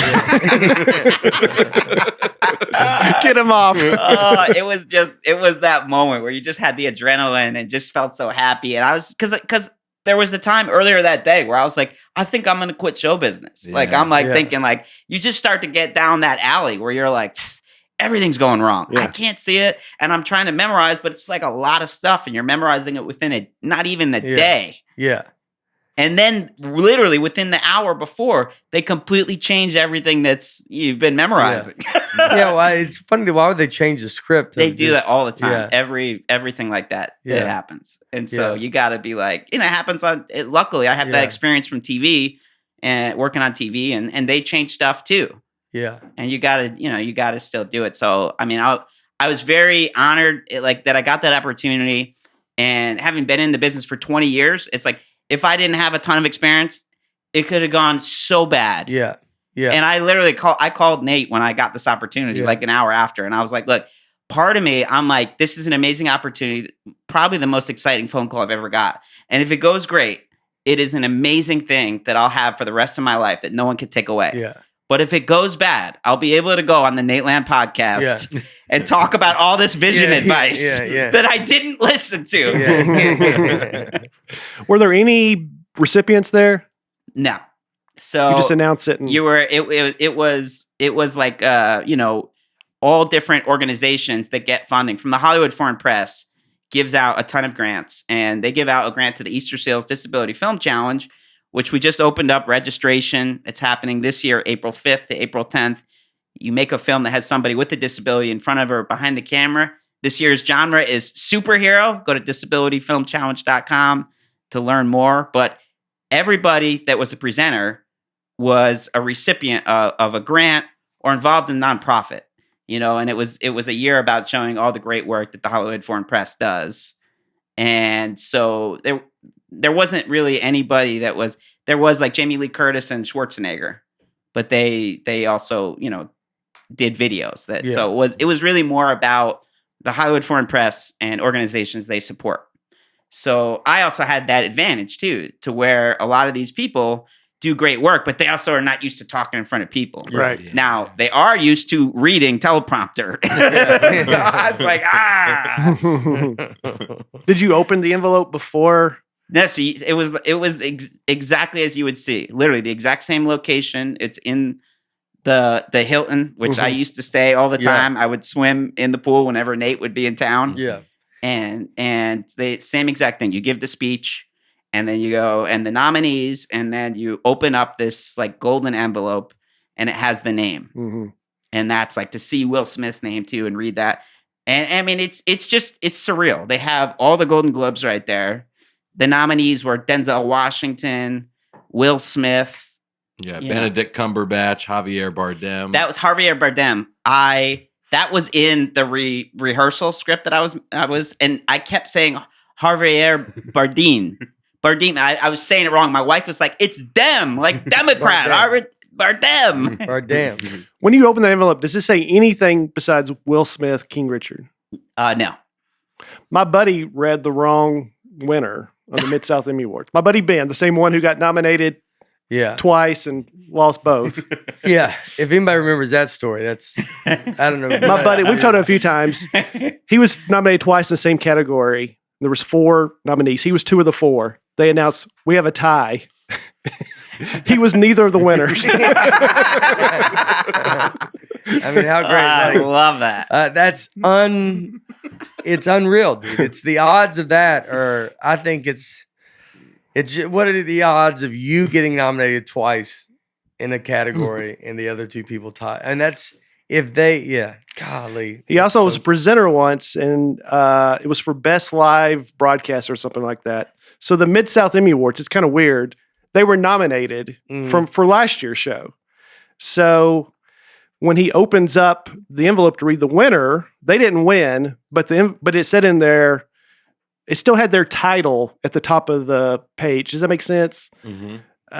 And so he thought they won. So he read their name, and then everyone just froze. They didn't play the clip. They didn't play whatever. And then the real winner just came up and won and accepted. Oh, did they know? Everybody knew it was wrong? The production people know the winner because they have to know. So they played once they announced the winner, they play the clip of what they did, and then those people, real winners saw it, and then they came on up there. But he actually announced the wrong winner. And so then he just turned and looked at the screen, and they didn't start it, and he goes, "Yeah, oh yeah, that's the big fan. What's the other one? The Warren Beatty that's the biggest, best picture at the Academy Awards. Well, now after this process though, because you have a whole other day of rehearsal the day before, same location, all the cameras. And they give you a different name. And I was like, I think they just told me who won the Golden Globes. And it's a dummy. But I think they give you the harder names on the rehearsal. Yeah. So they're like, hey, you better know all these names. So if you wanted to find out if you win or not, just go to the rehearsal. And if you hear your name, you're guaranteed you didn't win. Well, maybe actually, I think some of the people were winners. Oh, yeah. They just gave me the tough names. They were like, he's having a hard time reading regular. We better give him. Better throw Mahershala Ali at him. See what happens. Yeah. The Oscar, when they give it to you, it's already engraved with your name. Yeah. But the Grammy is not. That's just a fake one that you use for pictures, and then they mail you the real one later. Oh, yeah. Yeah. Because they don't want anyone to know. Oh, that's crazy. Oh, the Oscars, they already have it. They already have it, so it's got your name on it when they give it to you. Wow. If you win a Grammy, you going to put it in here? Oh, yeah. Yeah. Put it somewhere. Right here. Yeah, we'll find a spot for it. He'll break this on air. Yeah. I looked up why they're called. I forgot to look up Tony. I don't know why Tony's called Tony. An Oscar is called an Oscar because one of the women who worked there said it kind of looked like the statue looked like her uncle Oscar. Oh, so that's why they call it that. That's all it took, huh? Yeah, that's so funny to be this big kind of Academy Award is like this big name, and Oscar is that's a great name. Yeah, but it's funny that it all just starts with it almost like you would take the awards. It makes them not seem as serious. If someone if you won an Oscar. And then you're looking at it, and someone just came up to you and said, it's called an Oscar because this lady, looked like her uncle. And then he just walked away. You would be like, wow, it's not even impressive anymore. Yeah. Grammy's called a Grammy because it's short for gramophone because that's what the image is. Okay. Yeah. Emmy Immophone? It's close, actually. It was originally IMMY, which is a piece of TV equipment, and they said, well, let's soften it and call it Emmy, like a girl's name. So that's why it's called that. IMMY is a TV? It says it's short for Image Orthicon Tube, which that doesn't spell Emmy, but yeah. But then they said, let's feminize it and call it Emmy with an E. Yeah. All right. And Tony, I forgot to look. Yeah. It's so crazy too, though, the adrenaline after the show, because it's live. It's all these things. They have to be. There's no mistakes. It's all shot to air, So when it's done, everybody's in this just crazy, exciting kind of moment. And I actually worked too behind the scenes for the Emmys a while ago. I was like producing a segment, and I was at this party. It's called the Governor's Ball. And this was still a big accomplishment. I'm working behind the scenes. And this lady who was a governor, she's high up in the Emmys, comes up to me and she said, I just want to tell you, we have a lot of plans for you. We really think you have a huge future with us. And I was like, oh my God, she loves what I'm doing with this behind the scenes stuff. And then it dawns on me that she thinks I'm Peter Dinklage. I was about to say, she thought you're Peter Dinklage, yeah. She did. So she had a lot of big plans with people. Yeah. But I went from being like so honored and like, oh my God, that's the nicest thing I've ever heard. And then to being like, that's the funniest thing I ever heard. And I'm like laughing in real time a little bit and trying to be like, Yeah. Have you ever attended any of the award shows just as in the audience? No. Yeah. No, not like this. You a member? You always answer it like you're about to say yes. You see his face? Like, is a story coming behind? Did you notice it? Yeah, he goes, no. Yeah. I almost did. I got a lot of almost. Yeah. Right? Because I'll get a lot of like, hey, we may have a ticket for you, or just come, and I'll be hanging out, and I go to the parties after, but never made it in. Is that? I mean, he does it a lot too. Like he goes, no. He's like, you think like, I was going to get a little story out of it. No. We went to the after party. For what? The Grant Golden Globes. Was it Golden Globes? Yeah, you went didn't you go with Jimmy Fallon? Yeah. But I thought it was Emmys or Grammys. No, because it was NBC. Oh yeah. So I guess it was Golden Globes. And then we went to the when I first was like working with Fallon, we were going to write a show, and we wrote that show together. It's we went, and me and Laura, have we talked about this? I don't know. Like me and Laura went, and I got invited to. It was like the first kind of crazy thing to be like. They were like, "Do you want to come to the after party?" To the to their after party. We found Tonight Show's after party. And so we were like, yeah, it's crazy. And he was like, oh my gosh, this was like the first kind of like Hollywood-y thing to be like, oh man, who's going to be there and all this kind of stuff. And then we go, and I went and bought a tux, or I bought a suit like the day before. Like we found out very late. I had to buy a suit.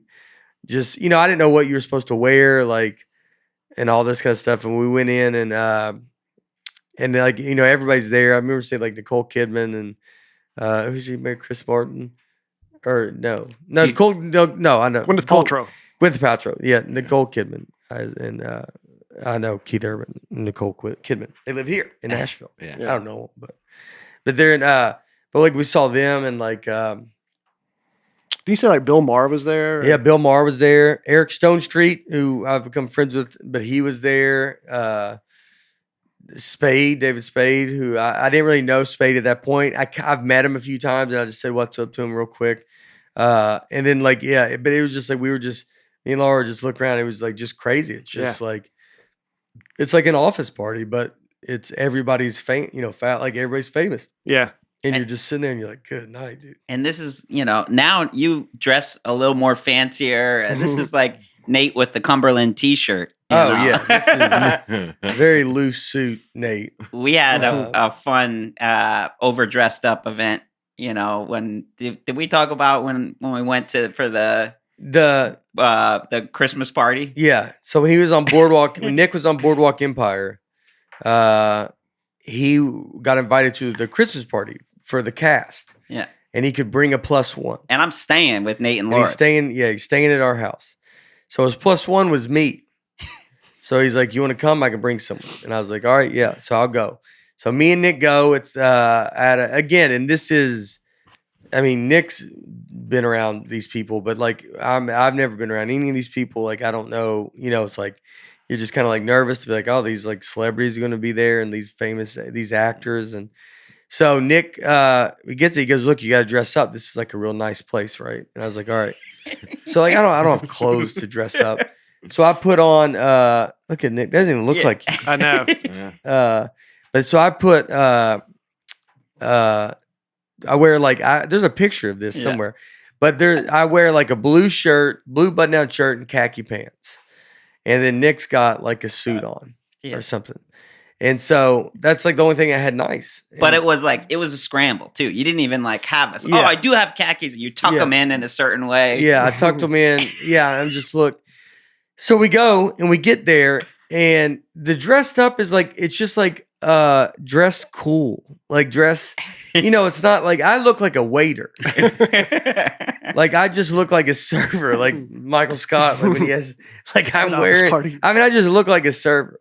And so I just go in there and I'm like, Nick, everybody's like dressed like you could have just wore something cool. Like, and I'm like, oh gosh. And then Nick's got a suit on. He looks good. Like you could wear a suit. You could wear, you could wear a hoodie with a jacket on it. Like that looked kind of stylish.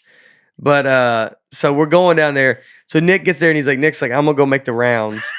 And I'm like, well, I'll just sit up at the bar. Like, I don't know anybody. He's like, Steve Buscemi's there. Like, we talked to him. That dude's the best. He's like the nicest dude you could ever meet in your life. The guys that all in the Boardwalk Empire, the guys that played Al Capone or whoever. I mean, he played Al Capone in something else. But that dude, like, it was like his first thing. And so, like, some of those guys, it was cool to get to meet them because you could just see, like, they can't believe that they were here. You just went up and talked to them, and they were like, oh, yeah, man. I remember we just all talked, and they were just it was like just a very kind of awesome night. And so Nick's walking around, got a glass of wine. So Nick's got a glass of wine, and he's like, I'm going to go make my rounds. And so I just sit at the bar like alone. I'm just minding my own business, trying to stay out of the way. And then Nick comes back, and Nick's had a few to drink. But his wine glass is like the same that it's been. And I'm like, Nick, I go, you're getting drunk, dude. I go, you don't need to. I go, why? I go, have you even drank this wine? It still is full. He goes, they just keep filling it up, man. So like Nick holds it here, and he doesn't even know. But like they have people walk around just pouring wine into. And like where Nick's holding it is just perfectly that like he'll be in a conversation. It just looks like he always wants more. So these servers are just walking around and they're just constantly. So every sip he takes, it looks like he hasn't drank it. Plus, this is like I've never been to something like this either. This is the first season, a couple months into filming first season, and I've never been invited to anything like this. So I have no idea. I'm like, Nate, you need to wear a tuxedo. I have no idea what we're supposed to be in. And we were going to eat. And I go, no. They got an amazing spread of food. Yeah. And we show up and there is no food. So we haven't eaten all day. Yeah. And I honestly don't think I've drank it all because I keep looking and I'm in conversation at this wine. Yeah. And I mean, it caught up in the moment. It was caught up in the moment. Yeah. And I don't even think it was 5 minutes. Like it was literally such a short period of time when I left you and came back. Right when we walked in, you left me. And then I get it. Like I knew it. Like it's like, let me go make my rounds. You don't want to walk around and be like, yo, this is my buddy. Like, so I was like, I'll just stay over here, go like just mingle and like, and then, but we talked to Steve Buscemi. Like we talked, he was a big comedy fan. Like he didn't know us, but he was very interested in comedy and all that kind of stuff. He knew Nick obviously, but, and then the best was like, we had this one guy. So Big J Okerson, everybody knows what he looks like, but Big J, so there was a guy. So one thing I like to do with Nick is if I see someone that looks like it's someone we know, I will tell Nick that that's him, and I just hope Nick goes and talks to him. Yeah. So there's a guy that kind of looks like Jay, and I go, dude, Big J's here. Now this is invite only. There's no way for Big J to ever be invited to this thing, and so I go, Big J's here. And Nick looks at him and goes, are you kidding? Nick's had enough to drink. So he goes, are you kidding me? And Nick walks over and just hits the guy in the leg. Just punches this guy. And then he looks up and he's like, can see it's not Jay. So he just immediately he hits him and looks up and goes, hey, man. Hey, so what's your name again, man? It's like, it's great to see you again. Good to see you, man. What was your name again? Yeah. The dude's like, what is happening, dude?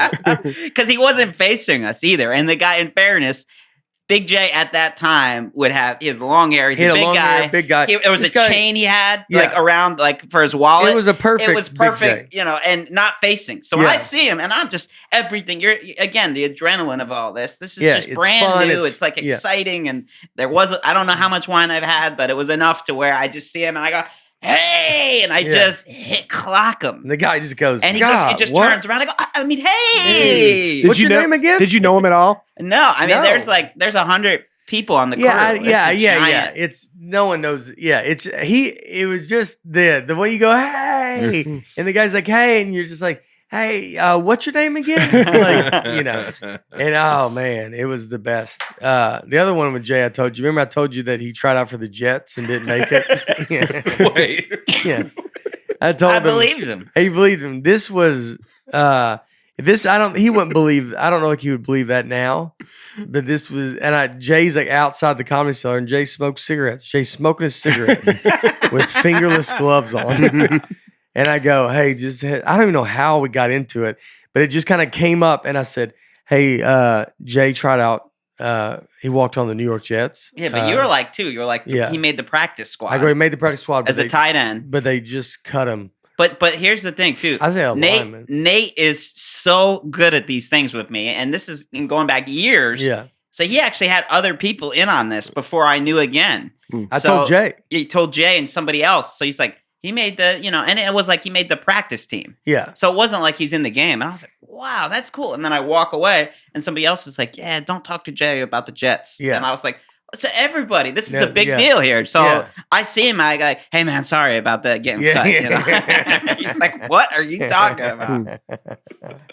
That was a fun one. I mean, Jay's smoking a cigarette. Like that guy's gonna go make the NFL. Yeah. He's like, he says he smokes a cigarette. He's like, I don't know what happened. I just gonna, you know how good you would have to be to make the practice squad, and you're an active smoker. You would be one of the best athletes of all time. And he hasn't played football in probably 20 years, but I think he's just. I mean, when was this? Oh, I mean, 2005, 6, something like that. I think it was probably less than 10 years ago, honestly. No, it was. It was enough to where he also. You were living in New York, so much older. I swear, this was like, No, you were living in New York. So I moved there in 2004. So we met in 2004. You've been gone almost 10 years. Yeah, I've been gone. When did you move to LA? I mean, I moved when you moved in with Laura. Yeah, so 2006. So it was 2004 to 2006 because you were living there. Unless you came back. I think it was. I was you would come back and always stay with me. Yeah.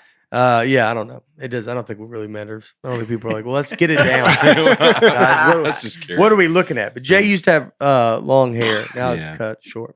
But yeah. Do you know anyone who's ever been a seat filler? No.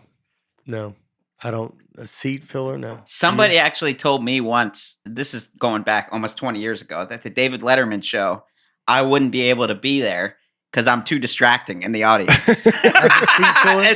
Just in general. Like, I'm too distracting to sit in an audience because they would think I'd be part of a bit or a sketch. I was like, I just want to watch the show. They were like, you can't, because then we're gonna have to pay you. I was like, I want to pay to watch this. Yeah. This is like early 2000s, but I was so stunned. I mean, it wasn't so like, unfair. It wasn't like a kid. It was like an official person with like a clipboard. Yeah. You're be too distracted. Oh, that's great. I don't think they could say that now. You can't. You can't. I mean, it should have been back then, but I don't. I mean, Can you imagine? Can you imagine now? The guy, I don't know. It's just too much. It'd be too much. We couldn't even, That's too funny. So funny. That's incredible. Do you know a seat filler? Just Kramer. Yeah, well, that's a great one. Hey, they catch us on camera. They're gonna have some explaining to do. The 2009 CMA Music Awards, Taylor Swift sang her song 15. Yeah. Where I was kind of a seat filler. They wanted just a bunch of like high school, college age kids in the background. You can actually see me at one point here. She's singing. This is like a little pit area on the back corner of it. And then there I am right there. Where? Right there in the middle. Right there. Just hanging out, dude. Yeah. You're the only one not swinging your hands. I didn't know the song that well at this point. Every single person has their hands up except Aaron. Yeah. You can't just move your hands? Yeah. I'm just hanging out, man. Having a good time. Yeah. Looking around? You're that guy. I believe he's the only guy, too. Yeah. There's like 25 women around him. Yeah, you're around a bunch of pretty girls. You don't have a good time. You trying to act cool. Yeah, he was trying to do a little bit of that, probably. It's probably a mix of that. Yeah, but I didn't know the song that well. I remember you look at the camera and you're like, I don't know the song that good. Like, that's how cool you act. Like you go, the camera hits you. You're like, I don't listen to this type of music. I listen to more like 9 Inch Nails and stuff. And it's the whole. That's the whole Taylor Swift video. Is just you trying to act like I'm not Taylor Swift. This is like a girl thing. Like I'm more of like I'm a Weezer guy. So just I don't know. Were you trying to sing along? You look like you were moving your mouth a little bit. They told everybody, please sing along, and I didn't know that. I know the song very well now, but I didn't know what song was it? 15 by Taylor Swift. I'd have been rolling with it. Yeah. So you were just like, I mean, look how everybody's so into it. Yeah, and you were just mouthing, kind of like pretend. I didn't know the camera was on me at that point. Yeah. See, these are the girls I went to high school with right here. You know them? Yeah, I know them. Melissa and Samantha. And then I'm just in the mix, man. I remember that was a very fun. And did you get it though? Like, cause you knew her brother, like. So yeah, she told her brother, like, just bring a big group of kids from your high school out, and you can be in this area. Yeah. So I was just one of them. Oh yeah, that's super cool. Wait, where? Yeah, and she went to Hendersonville High School. Oh yeah. She went to Hendersonville. And see, there's an HHS loves Taylor. I didn't see that. That's yeah. And then and then you went to it's only got 2,600 views. It's her least viewed video. Aaron's the one who posted it. This is the only video they were like, no, you can definitely show this one. I mean, it's remarkable that this Taylor Swift live. How does it only have 2,600 views? This is posted by just some unofficial fan channel. Swifty. Yeah. Oh, that is Taylor Swift featuring Aaron Weber. It's on his website. It's a credit. Is it? I get brought up on stage. And her brother went to your high school. Yeah. Yeah. JP2 in Hendersonville. Yeah. And you went on vacations with her family though. It wasn't a regular thing, but I went on one with her family my senior year. Yeah. High school. Pretty fun. I had forgotten about this till we were talking about that happened. Did y'all ever like vacation? You ever would y'all ever you and her be like alone and like you have just like an awkward conversation and you're like like whatever because you're there with her brother, like she's Taylor Swift at this point. Uh-huh. And so like just like like y'all are like in the lobby waiting to go on a tour or something and you're like, what's up? Hey, you going to school's been kind of crazy. You just trying to talk about your normal stuff. A couple times, man. Yeah. I remember I was at their house watching the Notre Dame Stanford game. Yeah. And it was like a great game. And it was down to the fourth quarter. And she came home and was like, somebody help me with groceries? And I'm just like, yeah, right. I just like forgot about the game immediately. Yeah. And then it's just like me and her getting grocery bags out of her car. And I'm like, yeah, so thanks for letting me hang out or whatever. Yeah. A few of those moments. Yeah. Biggest Notre Dame fan in the world, by the way. Yeah, Nick would have done that. Nick. So she was already huge then, but she was going to the grocery store? Yeah. She was going out to get. But she was huge. Like, was it not what she is now, but she was starting to? Yeah. I think Fearless had just come out, which was a huge album. Yeah. So probably not. Yeah, like she could probably still. I mean, she could say, everybody can go to the grocery stores still. You were such a fan from like months in. Nate would sing the songs. It'd be in the car, and I was like, "What is this?" Loved it. Like, and now in hindsight, I love her.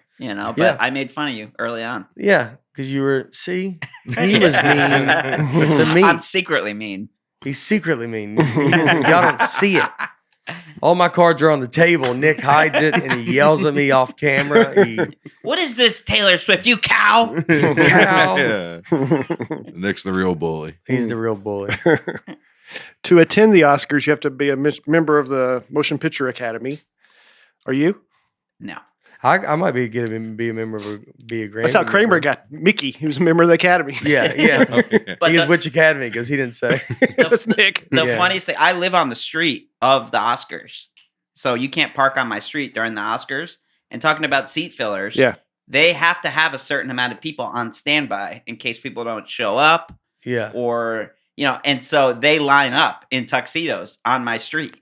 Oh, and so you see them, and a lot of these, it's like they don't know if they're going to get called in or not, but they're in full tuxedos, just hanging out. How many of them don't get in? Like I them? think a lot of them get in. Yeah. But they don't know where. Like if somebody gets up and they're nominated, they're not going to go back to their seat. But if you pan with the camera, because there's so many cameras. So with the Golden Globes, I could not believe, and this didn't even air. Yeah. It's like 6-7 cameras and cranes. So they want to have every seat looking full. So there's a lot of people that are like, you may not get in. Yeah. People that got to go to the bathroom and I don't understand, especially at this point, how many people are up that's really going to make a difference, and why does it matter? Does people think you can't really fill? I was about to say, is this such a big problem that you need to jump through all these hoops? Yeah, just seems like it's overkill. So if you win an Oscar, you don't come back and watch? I don't think you go back to your seat. You go from that to like there's a separate area where you do an interview and you're on a carpet and you're holding it and you're talking about it, and that's the way it was from the Golden Globe. After you even present, you go and you talk about the experience and you talk about this, and there's other areas. So they have people that go in, and you can't just have anybody. Yeah. Because they have to have you be cleared through security. For this, I had to be tested 3 times. I had to get tested, vaccination cards, all that stuff. So that's a whole other layer now for the seat fillers. But even before, there would be, you can't just have anybody on the street come up. And they had the whole thing with the one guy that was a seat filler that ran up on stage, I think at the Oscars, right? Oh, really? Where he was a streaker? No, but I think he just ran. There was a big thing where somebody ran on stage. Recently? I found a couple of clips from years ago. There's one that was streaker at the 1974 Oscars. He just ran behind the presenter. And then I think something recently happened. I can't remember if it was the Oscars or something weird happened where somebody ran from the audience. It's this is I think it's a little further in, but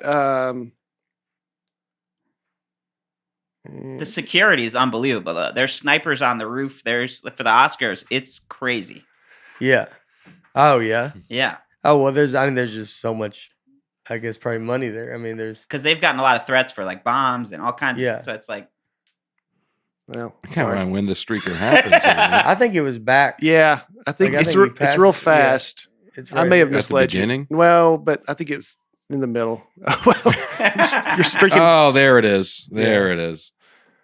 Yeah, just we're the Academy Awards. Streaker 1974 Oscars. He had a great mustache too. Yeah.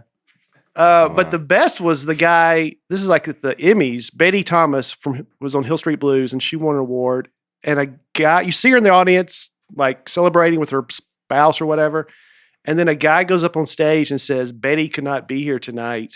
So she wants to thank, and just starts giving a speech. And he's just some guy who crashes events. That's great. Oh, really? Just crashed it. And then everybody's like, what is going on? She's right here. And then he kind of does a little thing. They eventually like usher him off. And not that one.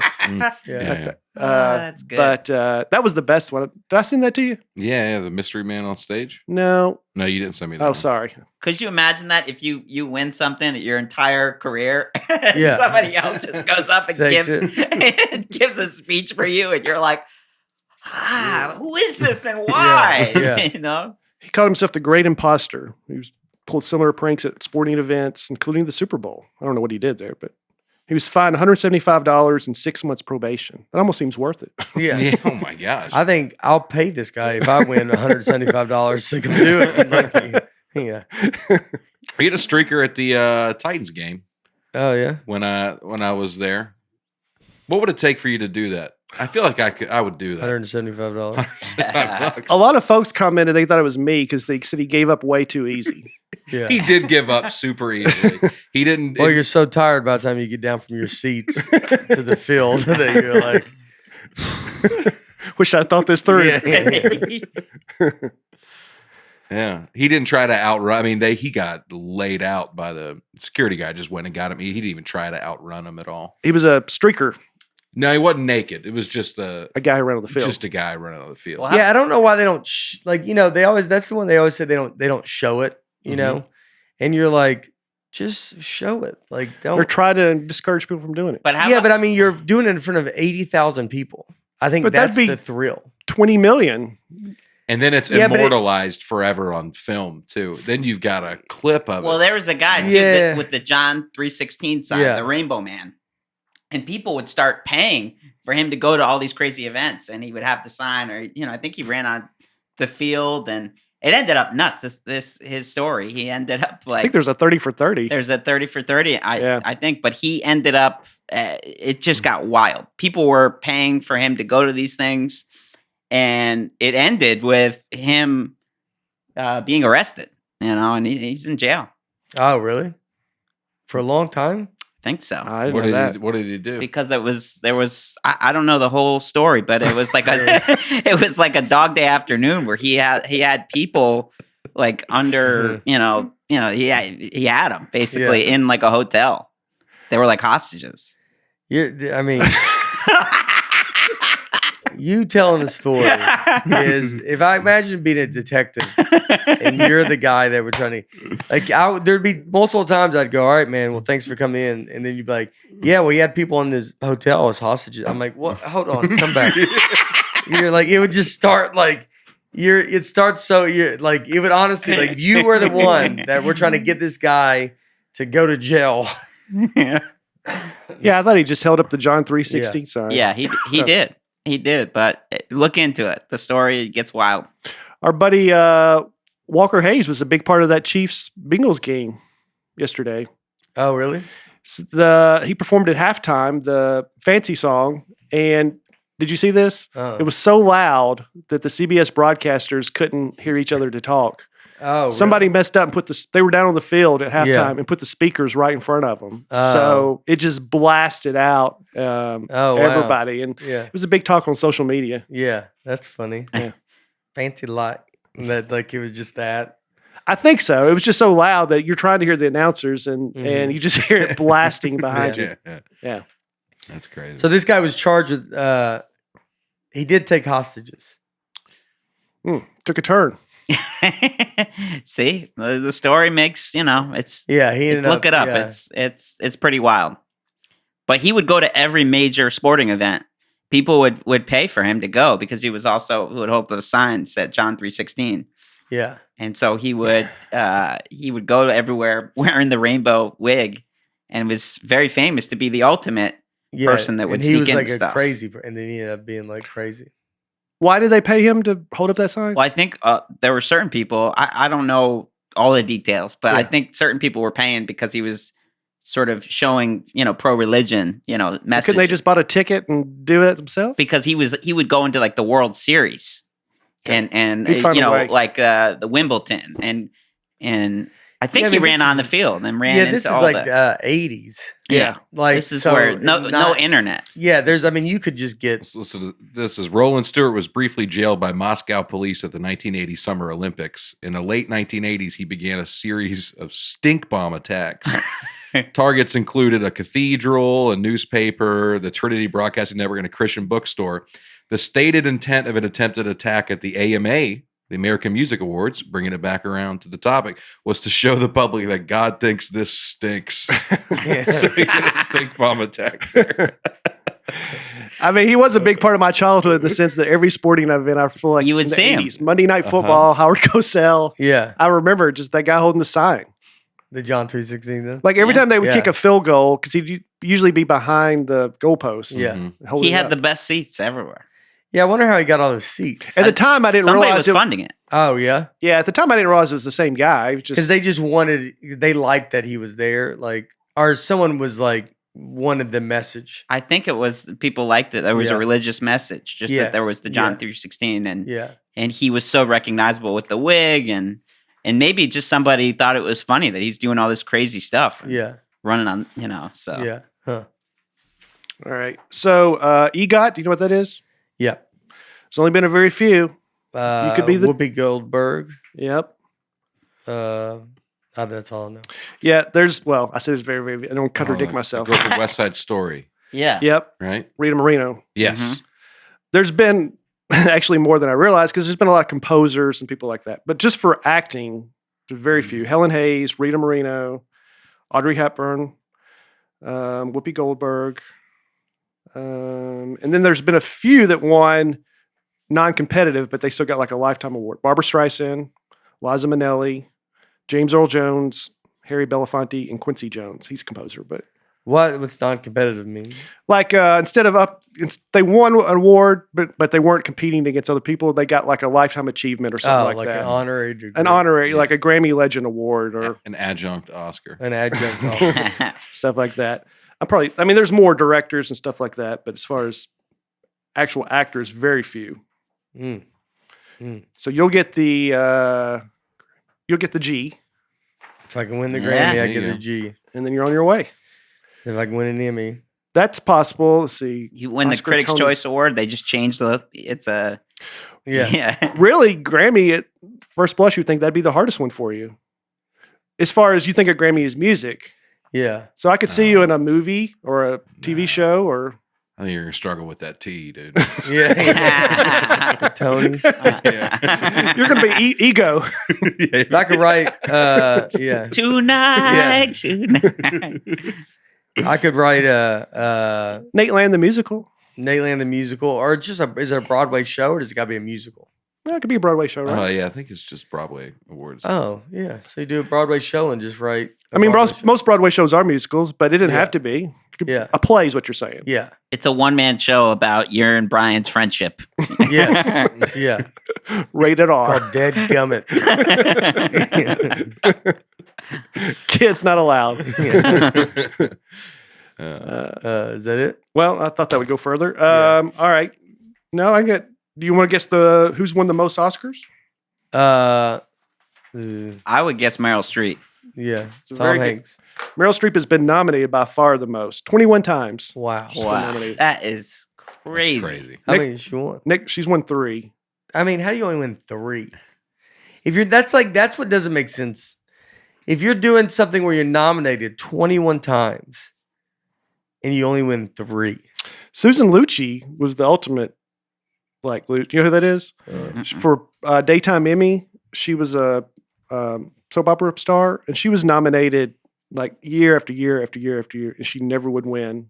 And she finally won, but it was like a long streak. She was known as the one who always would never win. Wow. But Meryl Streep was nominated 21 times. The next closest is Jack Nicholson with 12. So she almost doubled dominating. Him. Yeah.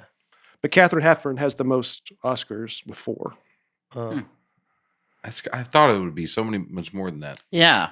4 is the most. For acting. I would have thought Meryl Streep had about 10. Yeah.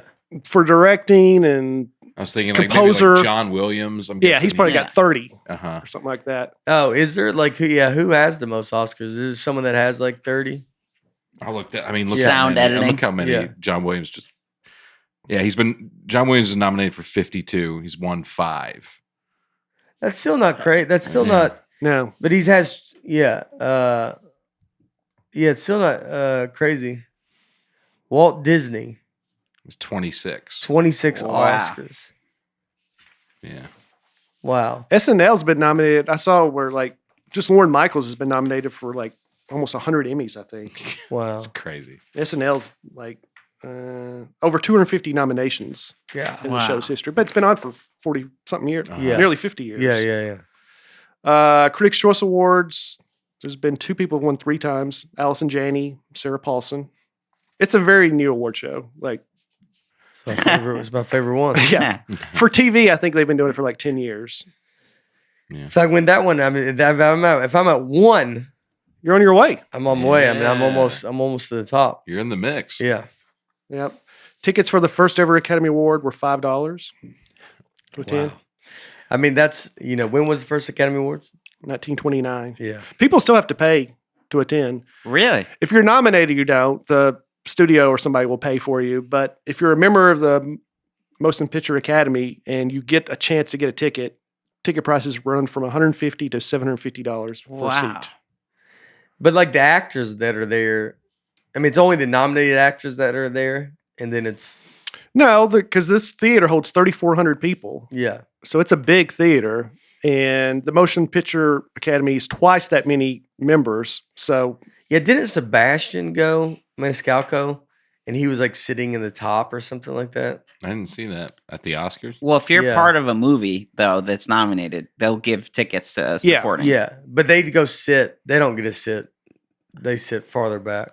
I mean, I think it depends on what the movie is, and he was a part of Green Book, right? And that won the Oscar. Big shout out, Peter Farrelly, the best guy. Yeah, but if you ever sit at the top, you'd probably still see some pretty well known actors. Yeah, probably. I'm guessing. Yeah, you would see. Yeah, or someone like that's good. I mean, it's crazy because Sebastian's like someone like in that world where they go, like everybody's kind of looks at him like, oh, well, I don't know who this guy is. You're like, well, this guy could sell this room out alone, maybe 10 to 15 times. Right. Like it's kind of weird. Very few of the other people who are more famous could do that. Oh, they couldn't. Maybe none of them. Maybe none of them. Yeah. Maybe none of them. Not as much as he could. If it was like Brad Pitt was going to go speak, like he could probably sell it out, but you're like, when people are like, what is he going to do? Like, you wouldn't know what he's going to do. Could like Leonardo DiCaprio sell out an arena? No. I mean, that's funny. That's always the craziest thing is like, like it seems like, people are like, oh, who's this Sebastian guy? And you're like, that guy, I mean, he sold out 4 gardens. Listen to this, how crazy this is. 1961. So the biggest award for Grammys is Album of the Year. 1961, Bob Newhart won not just for Comedy Album of the Year for anything. The last award. He beat out Harry Belafonte, Frank Sinatra, Nat King Cole, and 2 other nominees. Wow. How crazy is that? With a comedy album? With a comedy album. Whoa. Wow. Was it musical or it was like his like calls and stuff? And yeah, it was comedy. Yeah. Yeah, it was like I think it was his first one because he also like got Best Newcomer or something like that. They didn't do they probably didn't have a comedy album back then either. No, I think he won that too. Oh, really? I think he won Comedy Album of the Year, and then later in the night, he wins just Album of the Year. Man. That's crazy. How crazy is that? Dominating. George Carlin has the most nominations for Comedy Album with 16. Bill Cosby has the most wins with 7. Wow, 7. All got probably taken back. Probably so. Midnight Cowboy was the first X-rated film to win Best Picture. Wow, X-rated? I've seen that. I think that'd be PG-13 now. Yeah. There's a Seinfeld that plays off Midnight Cowboy. Do you know that? There's what? There's a Seinfeld episode where the mom and pop store. Yeah. And where they and Jerry wears the cowboy boots. Yeah. That's kind of playing off Midnight Cowboy. Oh, I've never seen Midnight Cowboy. It's great. Yeah. I'm walking here and all that. Oh, yeah. No, I don't even know what it is. And at the end, Kramer has a nosebleed. Yeah, on the bus. All that's playing off this movie. Oh, I thought that was playing off the Dustin Hoffman. Like that is it. That's it. Yeah, but I thought that was from. I thought it was from Rain Man. No, it was that. Oh. So this movie's like awesome. Yeah. Yeah. What is it about? It's one guy like a gigolo or something, and it's like and Dustin Hoffman kind of mentors him. Yeah, mentors him, and he's sort of the pimp. Yeah, he's like a dumb buffoon who comes to. It's the John Voight. It's John Voight, right? John Voight. So it's also the John Voight's car episode. He moves to New York, and Dustin Hoffman takes him under his wing and just shows him the way. Yeah. Oh. Huh. But this is New York in the 70s, so it's like a whole different New York. Yeah. It won Best Picture, Best Director, Best Screenplay. It must be pretty good, I guess. Yeah. Yeah. Plays 36 on top 100 of all time. Wow. Wow. I'll have to check that out. Yeah, maybe I'll try to if I get the time. Top movies of all time. I'm kind of busy right now in my own life, but I try to look at it. I'm watching rewatching The Sopranos. I rewatched Scream. The new one? No. I haven't seen the new one yet, but I'm going back to all of them. Yeah. Scream's my favorite movie. The first Scream is my favorite movie. It's such a good movie. Yeah. And so, I'm pretty pumped about it. So I just went, I was watching them all this weekend. I like them all. They're fun. Yeah, you showed them to me. I watched it the first time. Yeah. That and I Know What You Did Last Summer. Yeah. I had heard of all these movies, just never actually sat down and watched them. Yeah. No, they're a lot of fun. They're fun. Yeah. The first Scream's awesome. They're all awesome. I like it. But, the first one is it's my favorite movie. All right. That's the longest ever Oscar ceremony was 4 hours and 23 minutes back in 2002. How long do you get to speak? Do you know that? Is it supposed to 30 seconds? I don't know. The more famous you are, the more time. Is that true? It feels like it. I think if you're if you win the people that win the big awards, I think they are allowed to they usually give a pretty big speech. So when are your awards? Asked to keep 45 seconds. April 3rd. Will you be able to attend? Yes. Yes. Yeah, I don't know. I don't think I might be getting to go to the Critics' Choice Awards. But the because Grammys. because I already have a show, and that, I mean, it crushes me because I would have, I was excited to get to go to these. I've never been to them. And so I don't believe I'm going to be able to do that because I have a show that we've already, it's like with Move and everything, it just ends up being. But the Grammys, I'm going to be able to be there. And so it's in Vegas. Awesome. So, yeah. It's exciting, man. It's exciting. It's crazy. It's crazy. Can't believe I'm even nominated. It's a big deal. He doesn't buy that. Aaron just said, I'm going to say it when I go, if I win. I can't believe I won. Would you rather them go like, I expected this and I would be mad otherwise? Yeah, honestly. I mean, wouldn't that be amazing? But I don't think anybody really feels like that. Okay. You think they do? I mean, how would you know, dude? Look at Meryl Streep's. I want to believe what you're saying because that. Well, Meryl Streep's been nominated 21 times and she's won 3. Yeah, but if she went up there and won her 4th one, I just don't know who. Oh my goodness! But I think but would you? You've been through this for 40 years. I know, but you would then be like, but you've nominated me. 21 times. She's lost the most. She's lost more than anybody's ever lost. Yeah. Even though she's won 3.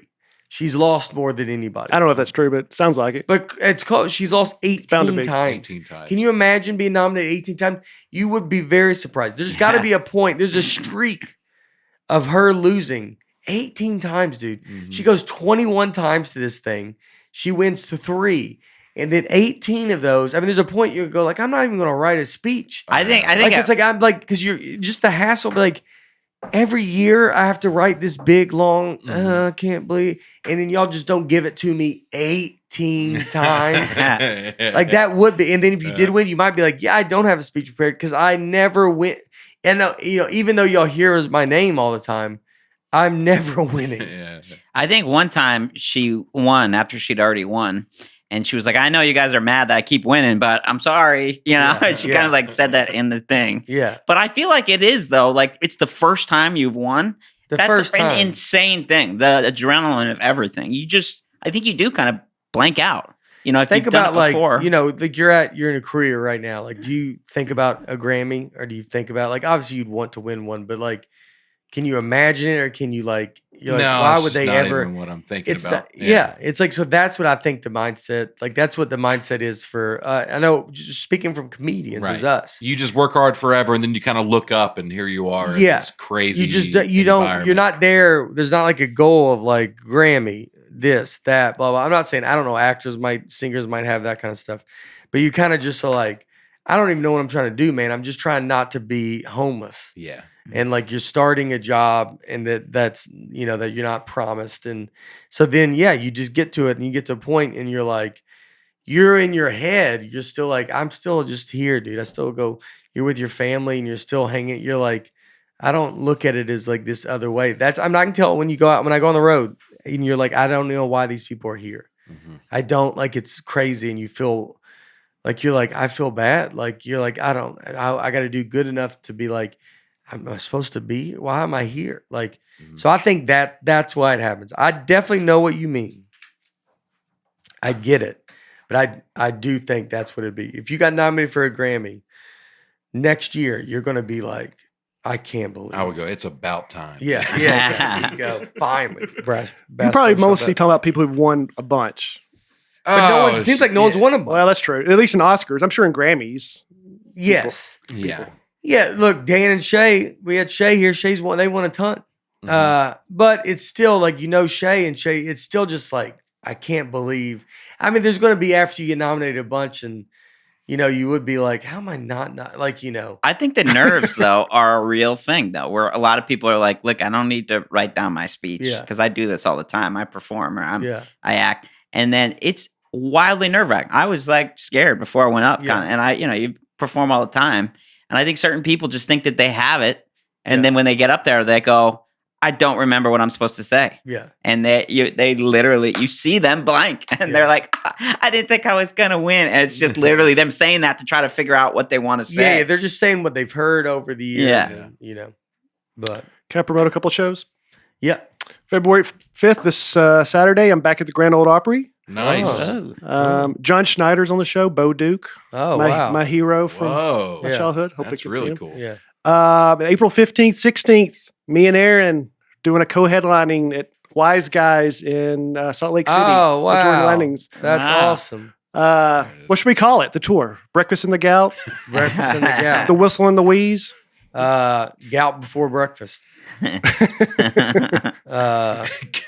That sounds pretty good, doesn't it? Good, you know, I don't know.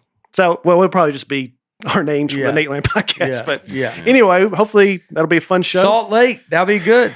I'll let you know how it is traveling with this guy. Yeah. See how it goes. I'll keep him on his toes. Yeah, he's gotten better. Just meet him there. That's exciting. Meet him at the gate. In Salt Lake? Yeah, in Salt Lake. And I'll see you on stage. I got one too. Next weekend, Valentine's Day weekend, February 10th through the 14th, I'm in Cape Girardeau, Missouri. Oh. I've never been there. Laughing Gas Comedy Club. I'm headlining. Talking to Aaron Land. This is getting a little Aaron Land episode here going. Laughing Gas, Cape Girardeau. Come out. Yeah. That's awesome. And I'm getting to open for you in Salt Lake. So Salt Lake? We'll be in Salt Lake. So we added a fourth show there. This weekend? There's a lot of folks. No. It's I don't know, February 21 or something, like something like that week or something like that. The same night as our show. Yeah.